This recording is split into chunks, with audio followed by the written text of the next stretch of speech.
Punjabi audio book YouTube channel ਸੁਣ ਰਹੇ ਸਾਰੇ ਸਰੋਤਿਆਂ ਨੂੰ ਫਤਿਹ ਅੱਜ ਕਰਦੀ ਹਾਂ ਜੀ। ਵਾਹਿਗੁਰੂ ਜੀ ਕਾ ਖਾਲਸਾ, ਵਾਹਿਗੁਰੂ ਜੀ ਕੀ ਫਤਿਹ। ਅੱਜ ਅਸੀਂ ਕਿਤਾਬ ਸ਼ੁਰੂ ਕਰਨ ਜਾ ਰਹੇ ਹਾਂ ਜਿਸ ਦਾ ਸਿਰਲੇਖ ਹੈ 20ਵੀਂ ਸਦੀ ਦੀ ਸਿੱਖ ਰਾਜਨੀਤੀ, ਇੱਕ ਗੁਲਾਮੀ ਤੋਂ ਦੂਜੀ ਗੁਲਾਮੀ ਤੱਕ। ਲੇਖਕ ਅਜਮੇਰ ਸਿੰਘ। मेरी माँ ने अपने लहू मास चों मेरा बुत सिरज के मेरे जिसम दे हरेक अणु विच मेरे भविख नाल जुड़ियां अपनियां समूह तांगां, रीझां, हसरतां ते खुशियां दे बीज बीजे ते फिर हर पल हर साह नाल मैनू पोटा पोटा उसरदा वेख के तरल अखां नाल मुस्कुराउंदी रही।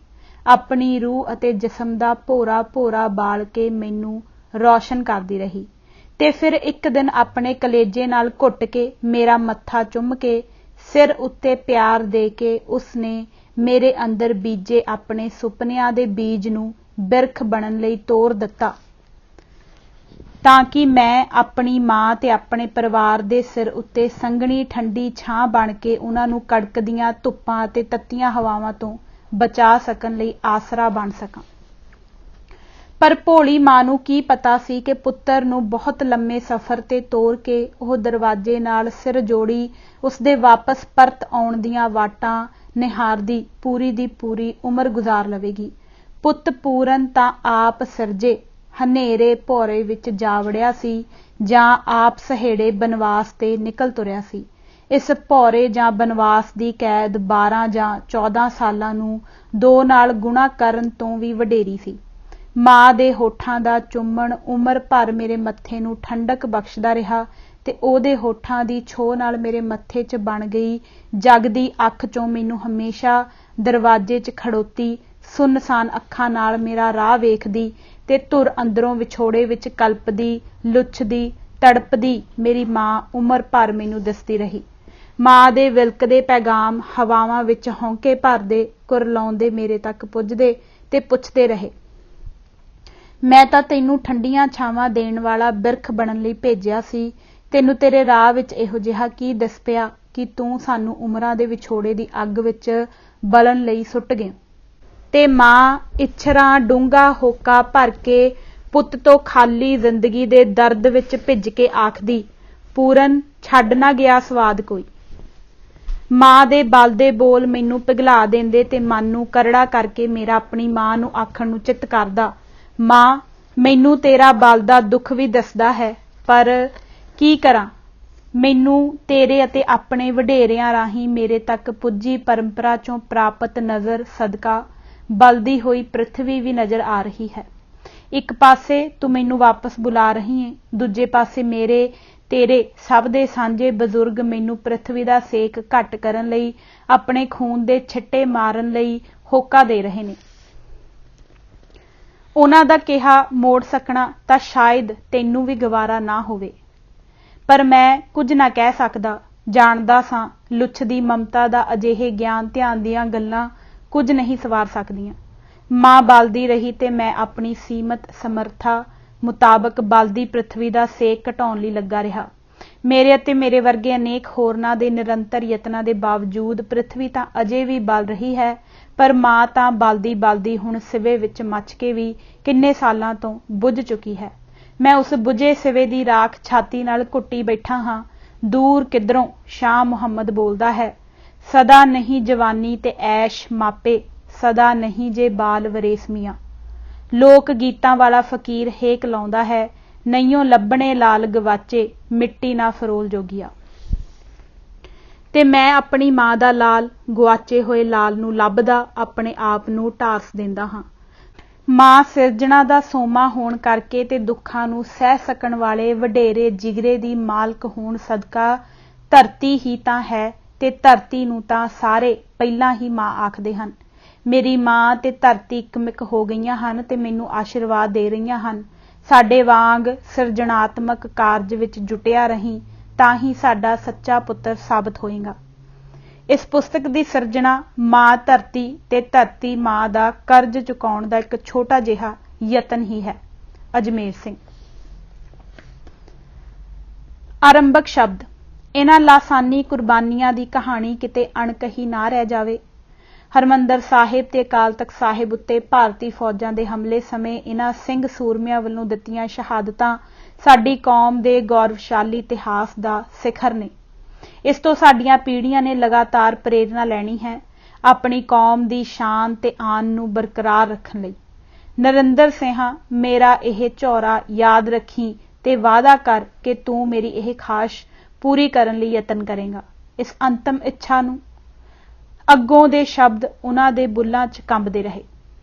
ਉੱਗੇ ਸਿੱਖ ਚਿੰਤਕ ਸਰਦਾਰ ਜਗਜੀਤ ਸਿੰਘ ਜੀ ਵੱਲੋਂ 9 ਮਾਰਚ 1997 ਦੀ ਸ਼ਾਮ ਨੂੰ ਆਪਣੀ ਧੀ ਦੇ ਘਰ ਬਿਸਤਰੇ ਉੱਤੇ ਪਿਆਂ ਮੇਰੇ ਨਾਲ ਅਖੀਰੀ ਮੁਲਾਕਾਤ ਸਮੇਂ ਸਾਂਝੇ ਕੀਤੇ ਇਹਨਾਂ ਕਹੇ ਤੇ ਅਣਕਹੇ ਸ਼ਬਦਾਂ ਦੇ ਅਰਥ ਤੇ ਅਸਰ ਮੈਂ ਜਿਸ ਤਰ੍ਹਾਂ ਉਸ ਸਮੇਂ ਸਮਝੇ ਤੇ ਮਹਿਸੂਸ ਕੀਤੇ, ਉਹ ਅਹਿਸਾਸ ਅੱਜ ਵੀ ਜਿਉਂ ਦਾ ਤਿਉਂ ਬਰਕਰਾਰ ਹੈ। ਉਹ ਪਲ ਵੀ ਮੇਰੇ ਚੇਤੇ 'ਚ ਉਵੇਂ ਹੀ ਅੰਕਿਤ ਹਨ ਜਦੋਂ ਮੈਂ ਉਹਨਾਂ ਦੇ ਹੋਰ ਨੇੜੇ ਢੁਕਦਿਆਂ ਯਕੀਨ ਦਿਵਾਇਆ ਕਿ ਮੈਂ ਉਹਨਾਂ ਦੀ ਇਸ ਆਖਰੀ ਖਾਹਿਸ਼, ਜੋ ਮੇਰੇ ਲਈ ਇੱਕ ਤਰ੍ਹਾਂ ਨਾਲ ਦੋਸਤਾਨਾ ਤੇ ਬਜ਼ੁਰਗਾਨਾ ਹੁਕਮ ਵੀ ਸੀ, ਉੱਤੇ ਫੁੱਲ ਚੜਾਉਣ ਦਾ ਤੋੜ ਯਤਨ ਕਰਾਂਗਾ।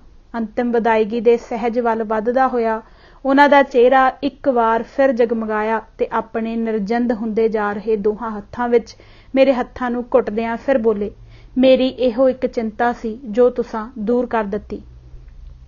ਹੁਣ ਮੈਂ ਖੁਸ਼ੀ-ਖੁਸ਼ੀ ਸਵਾਸ ਤਿਆਗ ਸਕਾਂਗਾ। ਤੇ ਅਗਲੇ ਦਿਨ 10 ਮਾਰਚ ਦੀ ਸਵੇਰ ਨੂੰ ਸਾਡੇ ਰਾਂਗਲੇ ਸੱਜਣ ਸਾਨੂੰ ਸਭ ਨੂੰ ਸਦੀਵੀ ਅਲਵਿਦਾ ਕਹਿ ਗਏ। ਸਿੱਖ ਇਤਿਹਾਸ ਦੇ ਸ਼ਾਨਦਾਰ ਪੰਨਿਆਂ ਨੂੰ ਸਾਡੇ ਸਾਹਮਣੇ ਨਵੇਂ ਨਜ਼ਰੀਏ ਤੋਂ ਰੂਪਮਾਨ ਕਰਨ ਵਾਲੇ ਸਰਦਾਰ ਜਗਜੀਤ ਸਿੰਘ ਜਾਂਦੇ ਵਕਤ ਮੇਰੇ ਮੋਢਿਆਂ ਉੱਤੇ ਜਿਹੜੀ ਜ਼ਿੰਮੇਵਾਰੀ ਪਾ ਗਏ ਸਨ, ਉਹ ਅਸਲ 'ਚ ਸਾਰੇ ਸਿੱਖ ਵਿਦਵਾਨਾਂ ਲਈ ਇੱਕ ਸੁਨੇਹਾ ਸੀ। ਮੈਂ ਤਾਂ ਮਹਿਜ਼ ਉਸ ਸੁਨੇਹੇ ਦਾ ਗਵਾਹ ਹਾਂ, ਜਾਂ ਕਹਿ ਲਓ ਸੁਨੇਹਾ ਵਾਹਕ। ਸਰਦਾਰ ਜਗਜੀਤ ਸਿੰਘ, ਜਿਨ੍ਹਾਂ ਦੀ ਸਿੱਖ ਧਰਮ ਤੇ ਇਤਿਹਾਸ ਬਾਰੇ ਬੌਧਿਕ ਦੇਣ ਨੂੰ ਇੱਥੇ ਦੁਹਰਾਉਣ ਦੀ ਕੋਈ ਲੋੜ ਨਹੀਂ, ਨੂੰ ਉਮਰ ਦੇ ਆਖਰੀ ਦਿਨਾਂ ਵਿੱਚ ਵੱਡੀ ਚਿੰਤਾ ਸੀ ਕਿ ਕਿਤੇ ਸੰਤ ਜਰਨੈਲ ਸਿੰਘ ਦੀ ਅਗਵਾਈ ਤੇ ਪ੍ਰੇਰਨਾ ਹੇਠ ਖਾੜਕੂ ਸਿੰਘਾਂ ਵੱਲੋਂ ਆਰੰਭਿਆ ਸਿੱਖਾਂ ਦੀ ਆਜ਼ਾਦੀ ਦਾ ਜਾਨਦਾਰ ਸੰਘਰਸ਼ ਤੇ ਸਿੱਖ ਨੌਜਵਾਨੀ ਦੀਆਂ ਬੇਮਿਸਾਲ ਸ਼ਹਾਦਤਾਂ ਇਤਿਹਾਸ ਦੇ ਪੰਨਿਆਂ ਉੱਤੇ ਆਉਣ ਤੋਂ ਰਹਿ ਨਾ ਜਾਣ। ਬੇਸ਼ੱਕ ਇਹ ਸੰਘਰਸ਼ ਸਿੱਖਾਂ ਦੀ ਆਜ਼ਾਦ ਖਾਲਸਾ ਰਾਜ ਕਾਇਮ ਕਰਨ ਦੀਆਂ ਅੰਤਰੀਮ ਭਾਵਨਾਵਾਂ ਦੀ ਉਪਜ ਹੁੰਦੇ ਹੋਏ ਵੀ ਸਿਰੇ ਨਾ ਚੜ੍ਹ ਸਕਿਆ। ਸਰਦਾਰ ਜਗਜੀਤ ਸਿੰਘ ਹੋਰਾਂ ਨਾਲ ਮੇਰਾ ਸੰਪਰਕ ਪਹਿਲੀ ਦਫਾ ਸੰਨ 1982 ਵਿੱਚ ਸਿੱਖ ਵਿਦਵਾਨ ਸਰਦਾਰ ਗੁਰਤੇਜ ਸਿੰਘ ਸਾਬਕਾ IAS ਦੀ ਮਾਰਫਤ ਹੋਇਆ, ਜਦੋਂ ਉਹਨਾਂ ਨੇ ਮੈਨੂੰ ਆਪਣੀ ਬਹੁਤ ਚਰਚਿਤ ਕਿਤਾਬ ਦ ਸਿੱਖ ਰੈਵੋਲੂਸ਼ਨ, ਸਿੱਖ ਇਨਕਲਾਬ ਦੀ ਇੱਕ ਕਾਪੀ ਪੜ੍ਹਨ ਲਈ ਦਿੱਤੀ। ਇਸ ਲਿਖਤ ਨੇ ਮੇਰੇ ਉੱਤੇ ਬੜਾ ਡੂੰਘਾ ਪ੍ਰਭਾਵ ਪਾਇਆ। ਮੈਂ ਉਹਨਾਂ ਦੀਆਂ ਹੋਰ ਲਿਖਤਾਂ ਵੀ ਪੜ੍ਹੀਆਂ ਤੇ ਉਹਨਾਂ ਦੇ ਸੰਘਰਸ਼ਮਈ ਜੀਵਨ ਬਾਰੇ ਹੋਰ ਜਾਣਕਾਰੀ ਹਾਸਲ ਕੀਤੀ। ਉਹਨਾਂ ਦੀ ਵਿਦਵਤਾ, ਨਿਰਮਾਣਤਾ ਤੇ ਸੁਹਿਰਦਤਾ ਕਾਰਨ ਮੇਰੇ ਮਨ ਵਿੱਚ ਉਹਨਾਂ ਦਾ ਸਤਿਕਾਰ ਦਿਨੋਂ ਦਿਨ ਵੱਧਦਾ ਗਿਆ। ਉਹਨਾਂ ਵਰਗਾ ਸੱਚਾ ਤੇ ਸੁੱਚਾ ਤੇ ਕਹਿਣੀ ਤੇ ਕਰਨੀ ਦਾ ਪੂਰਾ ਸਿੱਖ ਵਿਰਲਾ ਹੀ ਮਿਲਦਾ ਹੈ। ਅਜੋਕੇ ਸਿੱਖ ਇਤਿਹਾਸ ਦੇ ਦੁੱਤੀ ਸ਼ਹੀਦ ਸੰਤ ਜਰਨੈਲ ਸਿੰਘ ਭਿੰਡਰਾਂਵਾਲੇ ਵੱਲੋਂ ਆਰੰਭੇ ਗਏ ਸਿੱਖ ਸੰਘਰਸ਼ ਦੇ ਮੂਲ ਖਾਸੇ ਨੂੰ ਸਮਝ ਕੇ ਖਾੜਕੂ ਸਿੱਖ ਲਹਿਰ ਦੇ ਸਮੁੱਚੇ ਅਮਲ ਦੀ ਡੂੰਘੀ ਤੇ ਭਰਵੀਂ ਘੋਖ ਕਰਨ ਅਤੇ ਇਸ ਇਤਿਹਾਸਕ ਕਾਰਨਾਮੇ ਨੂੰ ਢੁਕਵੇਂ ਸ਼ਬਦਾਂ ਦਾ ਰੂਪ ਦੇਣ ਲਈ ਬੜੇ ਪਾਰਖੂ ਨਜ਼ਰ ਵਾਲੇ ਲੇਖਕ ਦੀ ਲੋੜ ਸੀ। ਇਸੇ ਪਹੁੰਚ ਸਦਕਾ ਹੀ ਸਰਦਾਰ ਜਗਜੀਤ ਸਿੰਘ ਦੇ ਅੰਤਮ ਬੋਲਾਂ ਨਾਲ ਵਾਅਦਾ ਨਿਭਾਇਆ ਜਾ ਸਕਦਾ ਸੀ। ਮੇਰੇ ਲਈ ਨਿੱਜੀ ਤੌਰ ਉੱਤੇ ਵੀ ਇਹ ਜ਼ਿੰਮੇਵਾਰੀ ਨਿਭਾਉਣੀ ਦਿਨੋਂ ਦਿਨ ਜ਼ਰੂਰੀ ਹੁੰਦੀ ਜਾ ਰਹੀ ਸੀ। ਹਥਲੀ ਪੁਸਤਕ 20ਵੀਂ ਸਦੀ ਦੀ ਸਿੱਖ ਰਾਜਨੀਤੀ ਇਸੇ ਵਾਅਦਾ ਪੂਰਤੀ ਦਾ ਪਹਿਲਾ ਪਰ ਮਹੱਤਵਪੂਰਨ ਪੜਾਅ ਕਹੀ ਜਾ ਸਕਦੀ ਹੈ। ਇਹ ਇਤਫਾਕ ਹੀ ਹੈ ਕਿ ਇਸ ਲਿਖਤ ਦੇ ਲੇਖਕ ਸਰਦਾਰ ਅਜਮੇਰ ਸਿੰਘ ਨੂੰ ਵੀ ਪਹਿਲੀ ਵਾਰ ਮੈਂ ਸਰਦਾਰ ਜਗਜੀਤ ਸਿੰਘ ਦੇ ਘਰ ਹੀ ਮਿਲਿਆ ਸਾਂ। ਬੇਸ਼ੱਕ ਸਿੱਖ ਪੰਥ ਤੇ ਪੰਜਾਬ ਦੇ ਮਸਲਿਆਂ ਬਾਰੇ ਪੰਜਾਬੀ ਅਖਬਾਰਾਂ ਤੇ ਰਸਾਲਿਆਂ ਵਿੱਚ ਛਪਦੇ ਇਹਨਾਂ ਦੇ ਲੇਖ ਪੜ੍ਹਨ ਕਰਕੇ ਮੈਂ ਇਹਨਾਂ ਦੇ ਨਾਮ ਤੋਂ ਪਹਿਲਾਂ ਹੀ ਵਾਕਫ ਸਾਂ। ਸਰਦਾਰ ਜਗਜੀਤ ਸਿੰਘ ਦੀ ਦਿਲੀ ਖਾਹਿਸ਼ ਤੇ ਚਿੰਤਾ ਬਾਰੇ ਇਹ ਵੀ ਪੂਰੇ ਸਹਿਮਤ ਸਨ।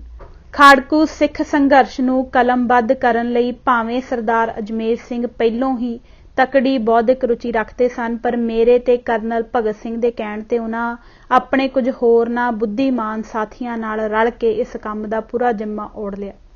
20ਵੀਂ ਸਦੀ ਦੀ ਸਿੱਖ ਰਾਜਨੀਤੀ ਮੁੱਖ ਤੌਰ ਤੇ ਸੰਨ 1982 ਤੋਂ ਸ਼੍ਰੋਮਣੀ ਅਕਾਲੀ ਦਲ ਵੱਲੋਂ ਚਲਾਏ ਧਰਮ ਯੁੱਧ ਮੋਰਚੇ, ਜੂਨ 1984 ਵਿੱਚ ਸ਼੍ਰੀ ਹਰਿਮੰਦਰ ਸਾਹਿਬ, ਸ਼੍ਰੀ ਅਕਾਲ ਤਖਤ ਸਾਹਿਬ ਤੇ ਪੰਜਾਬ ਵਿੱਚ ਹੋਰ ਬਹੁਤ ਸਾਰੇ ਗੁਰਦੁਆਰਿਆਂ ਉੱਤੇ ਭਾਰਤ ਸਰਕਾਰ ਵੱਲੋਂ ਕੀਤੇ ਗਏ ਫੌਜੀ ਹਮਲੇ, ਇਸ ਤੋਂ ਬਾਅਦ ਆਪਰੇਸ਼ਨ ਵੁੱਡਰੋਜ਼ ਦੌਰਾਨ ਸਿੱਖ ਕੌਮ ਉੱਤੇ ਢਾਏ ਗਏ ਨਾਦਰ ਸ਼ਾਹੀ ਜ਼ੁਲਮ ਅਤੇ ਇੰਦਰਾ ਗਾਂਧੀ ਦੇ ਕਤਲ ਮਗਰੋਂ ਨਵੰਬਰ 1984 ਵਿੱਚ ਦਿੱਲੀ ਤੇ ਭਾਰਤ ਦੇ ਹੋਰ ਸ਼ਹਿਰਾਂ ਵਿੱਚ ਸਿੱਖੀ ਦੇ ਵਹਿਸ਼ੀ ਕਤਲੇਆਮ ਬਾਅਦ ਉੱਭਰੀ ਸਿੱਖ ਖਾੜਕੂ ਲਹਿਰ ਬਾਰੇ 2 ਹਿੱਸਿਆਂ ਵਿੱਚ ਲਿਖਿਆ ਜਾ ਰਿਹਾ ਵਿਸ਼ਲੇਸ਼ਣੀ ਦਸਤਾਵੇਜ਼ ਹੈ। ਪਹਿਲੇ ਹਿੱਸੇ ਵਿੱਚ ਸੰਨ 1849 ਵਿੱਚ ਪੰਜਾਬ ਉੱਤੇ ਅੰਗਰੇਜ਼ਾਂ ਦੇ ਕਬਜ਼ੇ ਤੋਂ ਲੈ ਕੇ ਅੱਡ-ਅੱਡ ਰੂਪਾਂ ਵਿੱਚ ਛਿੜੀ ਸਿੱਖ ਸਰਗਰਮੀ ਅਤੇ ਉਸ ਤੋਂ ਉਪਜੀ ਗੁਰਦੁਆਰਾ ਸੁਧਾਰ ਲਹਿਰ ਤੋਂ ਲੈ ਕੇ ਜੂਨ 1984 ਤੱਕ ਦੀ ਸਿੱਖ ਜੱਦੋ-ਜਹਿਦ ਤੇ ਰਾਜਨੀਤੀ ਨੂੰ ਨਵੇਂ ਸਿਰੇ ਤੋਂ ਸਮਝਣ, ਘੋਖਣ ਤੇ ਲਿਖਣ ਦਾ ਯਤਨ ਕੀਤਾ ਗਿਆ ਹੈ। ਖਾੜਕੂ ਸਿੱਖ ਲਹਿਰ ਦੇ ਪਿਛੋਕੜ ਤੇ ਬੁਨਿਆਦੀ ਕਾਰਨਾਂ ਨੂੰ ਸਮਝਣ ਲਈ ਅਜਿਹਾ ਕਰਨਾ ਲਾਜ਼ਮੀ ਸੀ, ਤਾਂ ਹੀ ਇਸ ਲਿਖਤ ਦੇ ਦੂਜੇ ਹਿੱਸੇ ਵਿੱਚ ਖਾੜਕੂ ਸਿੱਖ ਸੰਘਰਸ਼ ਦੀਆਂ ਖੂਬੀਆਂ ਤੇ ਖਾਮੀਆਂ ਨੂੰ ਸਹੀ ਸੰਦਰਭ ਵਿੱਚ ਰੱਖ ਕੇ ਪੇਸ਼ ਕੀਤਾ ਜਾ ਸਕੇਗਾ। ਮੇਰਾ ਆਪਣਾ ਇਸ ਲਿਖਤ ਵਿੱਚ ਹਿੱਸਾ ਕੁਝ ਲੋੜੀਂਦੀਆਂ ਕਿਤਾਬਾਂ ਲੈ ਕੇ ਦੇਣ ਅਤੇ ਖਰੜੇ ਨੂੰ ਪੜ੍ਹ ਕੇ ਆਪਣੇ ਵਿਚਾਰ ਤੇ ਸੁਝਾਅ ਦੇਣ ਤੱਕ ਸੀਮਿਤ ਹੈ। ਹਾਂ, ਸਰਦਾਰ ਜਗਜੀਤ ਸਿੰਘ ਵੱਲੋਂ ਸੌਂਪੇ ਕਾਰਜ ਨੂੰ ਨੇਪਰੇ ਚਾੜ੍ਹਨ ਲਈ ਮੇਰੇ ਵੱਲੋਂ ਦਿੱਤੀ ਨੈਤਿਕ ਹੱਲਾਸ਼ੇਰੀ ਦਾ ਵੀ ਸ਼ਾਇਦ ਇਸ ਲਿਖਤ ਨੂੰ ਨੇਪਰੇ ਚਾੜ੍ਹਨ ਵਿੱਚ ਕੋਈ ਯੋਗਦਾਨ ਬਣਦਾ ਹੋਵੇ। ਮੇਰੀ ਸਮਝ ਵਿੱਚ ਇਹ ਦਸਤਾਵੇਜ਼ ਕਰੜੀ ਮਿਹਨਤ ਤੇ ਪੂਰੀ ਇਮਾਨਦਾਰੀ ਦੇ ਨਾਲ-ਨਾਲ ਕਿਸੇ ਵੀ ਕਿਸਮ ਦੇ ਜਜ਼ਬਾਤੀ ਉਲਾਰਪੁਣੇ ਤੇ ਧੜੇਬੰਦਕ ਝੁਕਾਅ ਤੋਂ ਲਾਂਭੇ ਰਹਿ ਕੇ ਲਿਖਿਆ ਗਿਆ ਹੈ। ਸਿੰਘ ਸਭਾ ਲਹਿਰ ਤੋਂ ਲੈ ਕੇ ਜੂਨ 1984 ਤੱਕ ਸਿੱਖ ਜੱਦੋ-ਜਹਿਦ ਦੇ ਅੱਡ-ਅੱਡ ਦੌਰਾਂ ਦੌਰਾਨ ਅੱਡ-ਅੱਡ ਸਿੱਖ ਹਸਤੀਆਂ ਦੇ ਰੋਲ ਨੂੰ ਬਿਨਾਂ ਕਿਸੇ ਲੱਗ ਲਗਾ ਦੇ ਦੇਖਣ ਤੇ ਅੰਗਣ ਦੀ ਕੋਸ਼ਿਸ਼ ਕੀਤੀ ਗਈ ਹੈ। ਇਹ ਦਸਤਾਵੇਜ਼ ਆਪਣੇ ਆਪ ਵਿੱਚ ਸਿੱਖ ਸੰਘਰਸ਼ਾਂ ਦਾ ਇਤਿਹਾਸ ਵੀ ਹੈ, ਪਰ ਇਹ ਕਿਸੇ ਉਲਾਰ ਤੇ ਸੌੜੇ ਨਜ਼ਰੀਏ ਤੋਂ ਲਿਖਿਆ ਇਤਿਹਾਸ ਨਹੀਂ, ਸਗੋਂ ਸਾਰੇ ਇਤਿਹਾਸਕ ਕਰਮ ਨੂੰ ਇੱਕ ਖਾਸ ਸੰਦਰਭ ਵਿੱਚ ਰੱਖ ਕੇ ਸਮਝਣ ਦਾ ਨਿਵੇਕਲਾ ਯਤਨ ਵੀ ਹੈ। ਕਰੜੀ ਬੌਧਿਕ ਘਾਲਣਾ ਨਾਲ ਨੇਪਰੇ ਚਾੜ੍ਹੀ ਜਾ ਰਹੀ ਇਸ ਲਿਖਤ ਨੂੰ ਪੰਜਾਬੀ ਪਾਠਕਾਂ, ਖਾਸ ਕਰਕੇ ਸਿੱਖ ਜਗਤ ਸਾਹਮਣੇ ਪੇਸ਼ ਕਰਦਿਆਂ ਮੈਂ ਜਿੱਥੇ ਬੜਾ ਮਾਣ ਮਹਿਸੂਸ ਕਰ ਰਿਹਾ ਹਾਂ, ਉੱਥੇ ਸਰਦਾਰ ਜਗਜੀਤ ਸਿੰਘ ਨਾਲ ਕੀਤੇ ਵਾਅਦੇ ਨੂੰ ਪੂਰਾ ਹੁੰਦਾ ਵੇਖ ਭਾਰੀ ਤਸੱਲੀ ਵੀ ਹੋ ਰਹੀ ਹੈ। Narinder Singh, major general. ਕੌਮਾਂ ਦੇ ਬਣਨ ਵਾਂਗ ਹੀ ਉਹਨਾਂ ਦੇ ਸਾਧਾਰਣ ਨੁਕਸਾਨ ਤੋਂ ਲੈ ਕੇ ਸਰਬਨਾਸ਼ ਤੱਕ ਦੇ ਸਫ਼ਰ ਨੂੰ ਵੀ ਕਈ ਵਾਰ ਸਦੀਆਂ ਲੱਗਦੀਆਂ ਹਨ। ਬਹੁਤ ਵਾਰ ਧਰਮਾਂ ਤੇ ਕੌਮਾਂ ਕੋਲ ਅਵੇਸਲੇਪਣ ਕਾਰਨ ਲੁਕਣ ਮਿਚੀ ਖੇਡ ਦੀ ਇਤਿਹਾਸਕ ਰੀਤੀ ਨੂੰ ਵੇਖਣ ਵਾਲਾ ਸੂਖਮ ਅਨੁਭਵ ਨਹੀਂ ਹੁੰਦਾ। ਹਰਿੰਦਰ ਸਿੰਘ ਮਹਿਬੂਬ। ਭਾਗ ਪਹਿਲਾ, ਬਰਤਾਨਵੀ ਗੁਲਾਮੀ ਅਤੇ ਸਿੱਖ ਮਸਲੇ 1849 ਤੋਂ 1947। 19ਵੀਂ ਸਦੀ ਦਾ ਆਖਰੀ ਦਹਾਕਾ ਪੰਜਾਬ ਅੰਦਰਲੇ ਸਭਨਾ ਭਾਈਚਾਰਿਆਂ ਦੇ ਆਪਣੇ ਮਨਾਂ ਅੰਦਰ ਡੂੰਘੀ ਅੰਤਰ ਝਾਤ ਮਾਰਨ ਦਾ ਸਮਾਂ ਸੀ। ਸਿੱਖਾਂ ਨੂੰ ਆਪਣੇ ਸ਼ਾਨਦਾਰ ਵਿਰਸੇ ਬਾਰੇ ਸੁਚੇਤ ਹੋਣ ਦੀ ਜਾਗ ਸਭ ਤੋਂ ਪਛੜ ਕੇ ਲੱਗੀ। ਇਹ ਵਰਤਾਰਾ ਚੁੱਪ ਚਪੀਤਾ ਹੀ ਵਾਪਰਿਆ। ਸਹਿਜੇ ਜਾਂ ਇਹ ਕਹਿ ਲਵੋ ਕਿ ਨਾਮਾਲੂਮ ਤੌਰ ਤੇ ਹੀ ਸਿੱਖਾਂ ਨੇ ਆਪਣੀ ਨੌਜਵਾਨ ਪੀੜ੍ਹੀ ਅੰਦਰ ਇੱਕ ਨਵੀਂ ਤਰੰਗ ਪੈਦਾ ਹੁੰਦੀ ਦੇਖੀ। ਉਹਨਾਂ ਦੀਆਂ ਹੱਡੀਆਂ ਵਿੱਚ ਇੱਕ ਜ਼ੋਰ ਦੀ ਝਰਨਾਹਟ ਪੈਦਾ ਹੋਈ ਅਤੇ ਨਾੜਾਂ ਦੇ ਵਿੱਚ ਇੱਕ ਅਜੀਬ ਫਰਕਣ ਮਹਿਸੂਸ ਹੋਈ, ਜਿਸ ਦੀ ਸਮਝ ਖੁਦ ਉਹਨਾਂ ਨੂੰ ਵੀ ਨਹੀਂ ਸੀ ਪੈ ਰਹੀ। ਰੁਚੀ ਰਾਮ ਸਾਹਨੀ। ਪਹਿਲਾ, ਹਮ ਹਿੰਦੂ ਨਹੀਂ। ਇਸ ਇਤਿਹਾਸਕ ਤੱਥ ਤੋਂ ਮੁਨਕਰ ਨਹੀਂ ਹੋਇਆ ਜਾ ਸਕਦਾ ਕਿ ਬਾਬੇ ਨਾਨਕ ਵੱਲੋਂ ਤੀਸਰਾ ਪੰਥ ਚਲਾਉਣ ਤੋਂ ਲੈ ਕੇ ਗੁਰੂ ਗੋਬਿੰਦ ਸਿੰਘ ਦੁਆਰਾ ਖਾਲਸਾ ਪੰਥ ਦੀ ਸਾਜਨਾ ਤੱਕ ਸਿੱਖੀ ਦੇ ਘੇਰੇ ਵਿੱਚ ਆਏ ਜ਼ਿਆਦਾਤਰ ਲੋਕਾਂ ਦਾ ਪਿਛੋਕੜ ਹਿੰਦੂ ਸੀ। ਸਿੱਖ ਪੰਥ ਅੰਦਰ ਸ਼ਾਮਲ ਹੋਏ ਇਹ ਤੱਤ ਆਪਣੇ ਵਿਸ਼ਵਾਸਾਂ, ਸੰਸਕਾਰਾਂ, ਰਹੋ ਰੀਤਾਂ ਤੇ ਰਸਮਾਂ ਰਿਵਾਜਾਂ ਪੱਖੋਂ ਹਿੰਦੂ ਸਮਾਜ ਨਾਲ ਚਿੜੇ ਰੂਪ 'ਚ ਜੁੜੇ ਹੋਏ ਸਨ। ਜਿਉਂ-ਜਿਉਂ ਸਿੱਖ ਪੰਥ ਦਾ ਨਿਵੇਕਲਾ ਸਰੂਪ ਉਗੜਦਾ ਚਲਾ ਗਿਆ ਅਤੇ ਇਸ ਦੀ ਸੁਤੰਤਰ ਹਸਤੀ ਸਥਾਪਿਤ ਹੁੰਦੀ ਗਈ, ਤਾਂ ਹਿੰਦੂਵਾਦ ਨਾਲੋਂ ਸੋਚ ਤੇ ਸੰਸਕਾਰਾਂ ਪੱਖੋਂ ਮੁਕੰਮਲ ਰੂਪ 'ਚ ਤੋੜ ਵਿਛੋੜਾ ਕਰਨ ਤੋਂ ਆਰੀ ਜਾਂ ਇਨਕਾਰੀ ਤੱਤਾਂ ਨੇ ਇਸ ਅਮਲ ਦੇ ਵਿਰੋਧ 'ਚ ਖੜਨਾ ਸ਼ੁਰੂ ਕਰ ਦਿੱਤਾ। ਇਹ ਵਿਰੋਧ ਸ਼ੰਕਿਆਂ ਦੇ ਰੂਪ 'ਚ ਬਾਬੇ ਨਾਨਕ ਦੇ ਵੇਲੇ ਤੋਂ ਹੀ ਸ਼ੁਰੂ ਹੋ ਗਿਆ ਸੀ। ਗੁਰੂ ਗੋਬਿੰਦ ਸਿੰਘ ਵੇਲੇ ਖਾਲਸੇ ਦੀ ਸਿਰਜਣਾ ਨਾਲ ਇਹ ਵਿਰੋਧ ਖੁੱਲ੍ਹਾ ਰੂਪ ਧਾਰਨ ਕਰ ਗਿਆ।